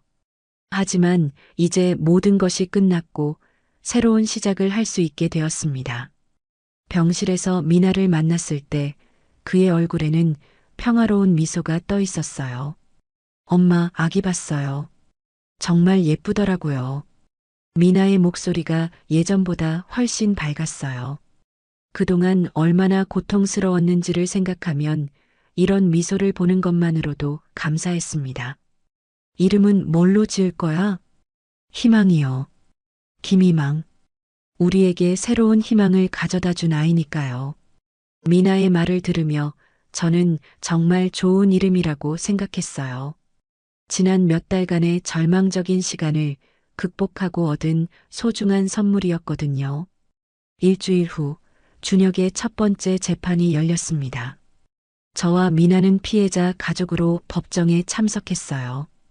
준혁은 완전히 달라진 모습이었습니다. 예전의 교활한 모습은 사라지고 초췌해 보였어요. 검사가 준혁의 범죄 사실들을 하나씩 읽어나갔습니다. 5명의 여성 살해, 연쇄 스토킹, 보험 사기, 감금 협박. 죄목만도 수십 개였어요. 피고인 최준혁은 2019년부터 2024년까지 계획적으로 젊은 여성들을 표적으로 삼아 결혼을 빙자한 연쇄살인을 저질렀습니다. 검사의 목소리가 법정 안에 울려 퍼졌어요. 특히 모든 범행이 보험금 취득을 목적으로 한 계획적 범죄였으며 공모자인 어머니 최명숙과 함께 조직적으로 이루어졌습니다. 준혁의 어머니도 함께 재판을 받고 있었어요. 그도 아들만큼이나 죄질이 나빴습니다. 보험 사기뿐만 아니라 증거인멸, 방조범으로까지 기소되었거든요. 변호인이 선처를 호소했지만 피해자 가족들의 증언이 이어지면서 법정 분위기는 점점 무거워졌어요. 특히 이전 피해자였던 수진 형사의 증언이 가장 충격적이었습니다. 피고인은 제게 2년간 스토킹을 했고 그로 인해 저는 일상생활이 불가능할 정도로 고통받았습니다. 만약 경찰이 되지 않았다면 저도 다른 피해자들과 같은 운명을 맞았을 것입니다. 수진 형사의 말을 듣고 있자니 준혁의 범죄가 얼마나 계획적이고 잔혹했는지 다시 한번 깨달을 수 있었어요. 재판장이 최종 판결을 선고하는 날, 법정은 피해자 가족들로 가득 찼습니다. 그동안 실종됐다고 알려진 5명의 여성들의 가족들도 모두 참석했어요. 피고인 최준혁에게 무기징역을 선고합니다. 재판장의 목소리가 법정에 울려 퍼지자 피해자 가족들은 안도의 한숨을 내쉬었어요. 저도 마찬가지였습니다. 비록 사형이 아니었지만 적어도 다시는 세상에 나올 수 없게 된 것만으로도 만족스러웠어요. 공모자 최명숙에게는 징역 15년을 선고합니다. 시어머니에 대한 판결도 내려졌어요. 15년이면 아마 출소할 때까지 상당한 시간이 걸릴 것입니다. 재판이 끝난 후 다른 피해자 가족들과 만날 기회가 있었어요. 모두 저희와 비슷한 고통을 겪었던 분들이었습니다. 정말 고생 많으셨어요. 덕분에 진실이 밝혀질 수 있었어요. 한 어머니가 제 손을 잡으며 눈물을 흘렸어요. 그분의 딸도 준혁의 희생자 중 한 명이었습니다. 저희만 살아남아서 죄송해요. 제가 미안한 마음을 전하자 그분은 고개를 저었어요. 아니에요. 오히려 감사해요. 미나 씨가 살아있어서 진실을 밝힐 수 있었잖아요. 그날 밤 저희 가족은 오랜만에 함께 저녁을 먹었어요. 미나와 아기 희망이 그리고 태준까지 함께하는 식사였습니다. 이제 정말 새로운 시작이야. 태준이 와인잔을 들며 말했어요. 저는 물론 술을 마시지 않았지만 마음만큼은 충분히 축배를 들 기분이었습니다. 그런데 앞으로 어떻게 살 거야? 미나가 조심스럽게 물어봤어요. 아마 제가 다시 시골로 돌아갈지 아니면 서울에 남을지 궁금했을 것입니다. 일단은 여기서 희망이가 완전히 건강해질 때까지 있을 거야. 그 다음은 그때 가서 생각해보자. 사실 저도 확실하게 정하지 못했어요. 30년간 살았던 시골집도 그리웠고 한편으로는 가족들과 함께 있고 싶기도 했거든요. 엄마가 원하는 대로 하세요. 저는 어디든 따라갈 거예요. 미나의 말을 듣고 태준도 고개를 끄덕였어요. 나도 마찬가지야. 내가 원하는 곳에서 살자. 그들의 배려가 정말 고마웠어요. 하지만 저는 이미 마음을 정했습니다. 다 함께 새로운 곳에서 살자. 시골도 서울도 아닌 우리만의 공간을 만들어 보는 거야. 제 제안에 모든 사람들이 좋다고 했어요. 과거의 아픈 기억들을 모두 뒤로하고 정말로 새로운 시작을 하는 것이었습니다. 2주 후 희망이가 드디어 퇴원할 수 있게 되었어요. 작지만 건강한 아기였습니다. 미나가 희망이를 안고 있는 모습을 보니 정말 행복해 보였어요. 할머니가 안아볼까? 제가 희망이를 안는 순간 30년 전 미나를 처음 안았을 때의 기억이 떠올랐어요. 그때도 이렇게 작고 소중한 생명이었는데 어떻게 그런 위험한 상황에 빠뜨렸는지 후회가 되었습니다. 하지만 이제는 달랐어요. 희망이는 온 가족의 사랑을 받으며 안전하게 자랄 수 있을 것입니다. 새 집을 구하는 것도 생각보다 쉬웠어요. 태준의 도움으로 서울 근교의 조용한 주택가에 넓은 집을 구할 수 있었습니다. 미나와 희망이를 위한 공간도 충분했고 정원도 있어서 아이가 뛰어놀 수 있을 것 같았어요. 이사를 준비하면서 저는 시골집에서 가져올 것들을 정리했어요. 30년간 모아둔 추억들이 많았지만 정말 필요한 것들만 선별했습니다. 그 중에서 가장 소중한 것은 미나의 어릴 적 사진들이었어요. 태준이 못 봤던 미나의 성장 과정을 모두 기록해둔 것들이었습니다. 이걸 봐. 미나가 처음 걸음마를 했을 때야. 제가 사진을 보여주자 태준의 눈에 눈물이 맺혔어요. 정말 예뻤구나. 이런 소중한 순간들을 놓쳤다니. 괜찮아. 이제 희망이의 성장을 함께 지켜보면 돼. 새 집으로 이사한 첫날 밤, 저희는 모두 거실에 모여 앉아 있었어요. 희망이는 미나의 품에서 평화롭게 잠들어 있었고, 태주는 제 옆에 앉아 있었습니다. 정말 꿈 같아. 미나가 중얼거렸어요. 몇 달 전만 해도 이런 날이 올 거라고 생각하지 못했는데, 맞는 말이었어요. 준혁에게 당했던 그 끔찍한 시간들을 생각하면 지금의 평화가 더욱 소중하게 느껴졌습니다. 앞으로는 행복한 일만 있을 거야. 태준이 제 손을 잡으며 말했어요. 30년 만에 다시 잡는 그의 손이 여전히 따뜻했습니다. 6개월 후 희망이의 돌잔치를 준비했어요. 작은 규모로 가족들과 가까운 사람들만 초대했습니다. 수진 형사와 강 실장도 참석해 주었어요. 정말 많이 컸네요. 수진 형사가 희망이를 보며 웃었어요. 태어날 때보다 훨씬 통통해지고 건강해 보였습니다. 덕분에 우리 가족이 다시 뭉칠 수 있었어요. 정말 고마워요. 제가 진심으로 감사 인사를 드리자 수진 형사는 고개를 저었어요. 제가 더 감사하죠. 준혁 때문에 고생했던 다른 피해자들을 위해서라도 꼭 잡고 싶었거든요. 그날 밤 모든 손님들이 돌아간 후 저희 가족만의 시간을 가졌어요. 희망이는 낮에 너무 신이 나서 놀았던 탓인지 일찍 잠들었습니다. 순자야. 태준이 저를 부르더니 무릎을 꿇고 앉았어요. 뭘 하는 거야? 30년 전에 못한 프로포즈를 지금이라도 하려고. 그가 작은 상자를 꺼내는 모습을 보자 저는 깜짝 놀랐어요. 다시 한번 내 아내가 되어줄래? 30년이 지났지만 여전히 설레는 순간이었어요. 하지만 저는 장난스럽게 대답했습니다. 이미 법적으로는 아직 부부잖아요. 이혼한 적도 없는데. 그래도 새로운 마음으로 다시 시작하고 싶어. 태준의 진심 어린 목소리를 들으며 저는 고개를 끄덕였어요.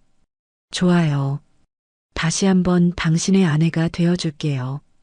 그가 제 손가락에 반지를 끼워주는 순간 30년간의 공백이 완전히 사라지는 것 같았어요. 1년 후 저희는 작은 결혼식을 다시 올렸어요. 미나가 신부 들러리를 서고 희망이가 링베어러 역할을 했습니다. 물론 돌이 갓 지난 아기라서 제대로 할 수는 없었지만 그 모습만으로도 충분히 사랑스러웠어요. 결혼식 당일 제가 웨딩드레스를 입자 미나가 눈물을 흘렸어요. 엄마, 정말 예뻐요. 고마워, 미나야. 내가 있어서 엄마가 이런 행복을 다시 느낄 수 있었어. 결혼식장에서 태준을 다시 만났을 때 30년 전과는 다른 감정이었어요. 젊은 사랑의 열정보다는 깊고 성숙한 사랑이었습니다. 평생 지켜줄게. 태준이 제게 약속했을 때 저는 이번에는 정말로 믿을 수 있었어요. 결혼식이 끝나고 2년이 지났습니다. 희망이는 건강하게 자라서 이제 걸어다니며 옹알이도 곧잘했어요. 미나는 완전히 회복되어서 새로운 일을 시작했고 좋은 사람도 만나고 있었습니다. 어느 봄날 저희는 가족 나들이를 나갔어요. 공원에서 희망이가 뛰어노는 모습을 보면서 저는 정말 행복했습니다. 할머니, 희망이가 제게 달려와서 안겼어요. 이제 제법 말도 할 수 있게 되었습니다. 우리 희망이 많이 컸네. 희망이를 안고 있으니 지난 몇 년간의 일들이 주마등처럼 스쳐 지나갔어요. 끔찍했던 순간들도 있었지만 결국은 이런 행복한 결말을 맞을 수 있었습니다. 정말 꿈 같은 시간들이었어. 태준이 제 어깨에 기대며 말했어요. 맞아. 하지만 이제는 꿈이 아니라 현실이야. 그날 저녁 집으로 돌아와서 저는 일기를 썼어요.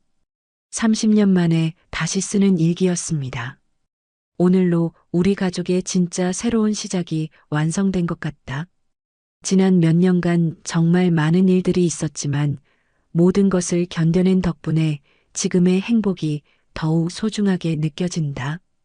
희망이가 건강하게 자라고 미나가 새로운 사랑을 찾고 태준과 다시 함께할 수 있게 된 것.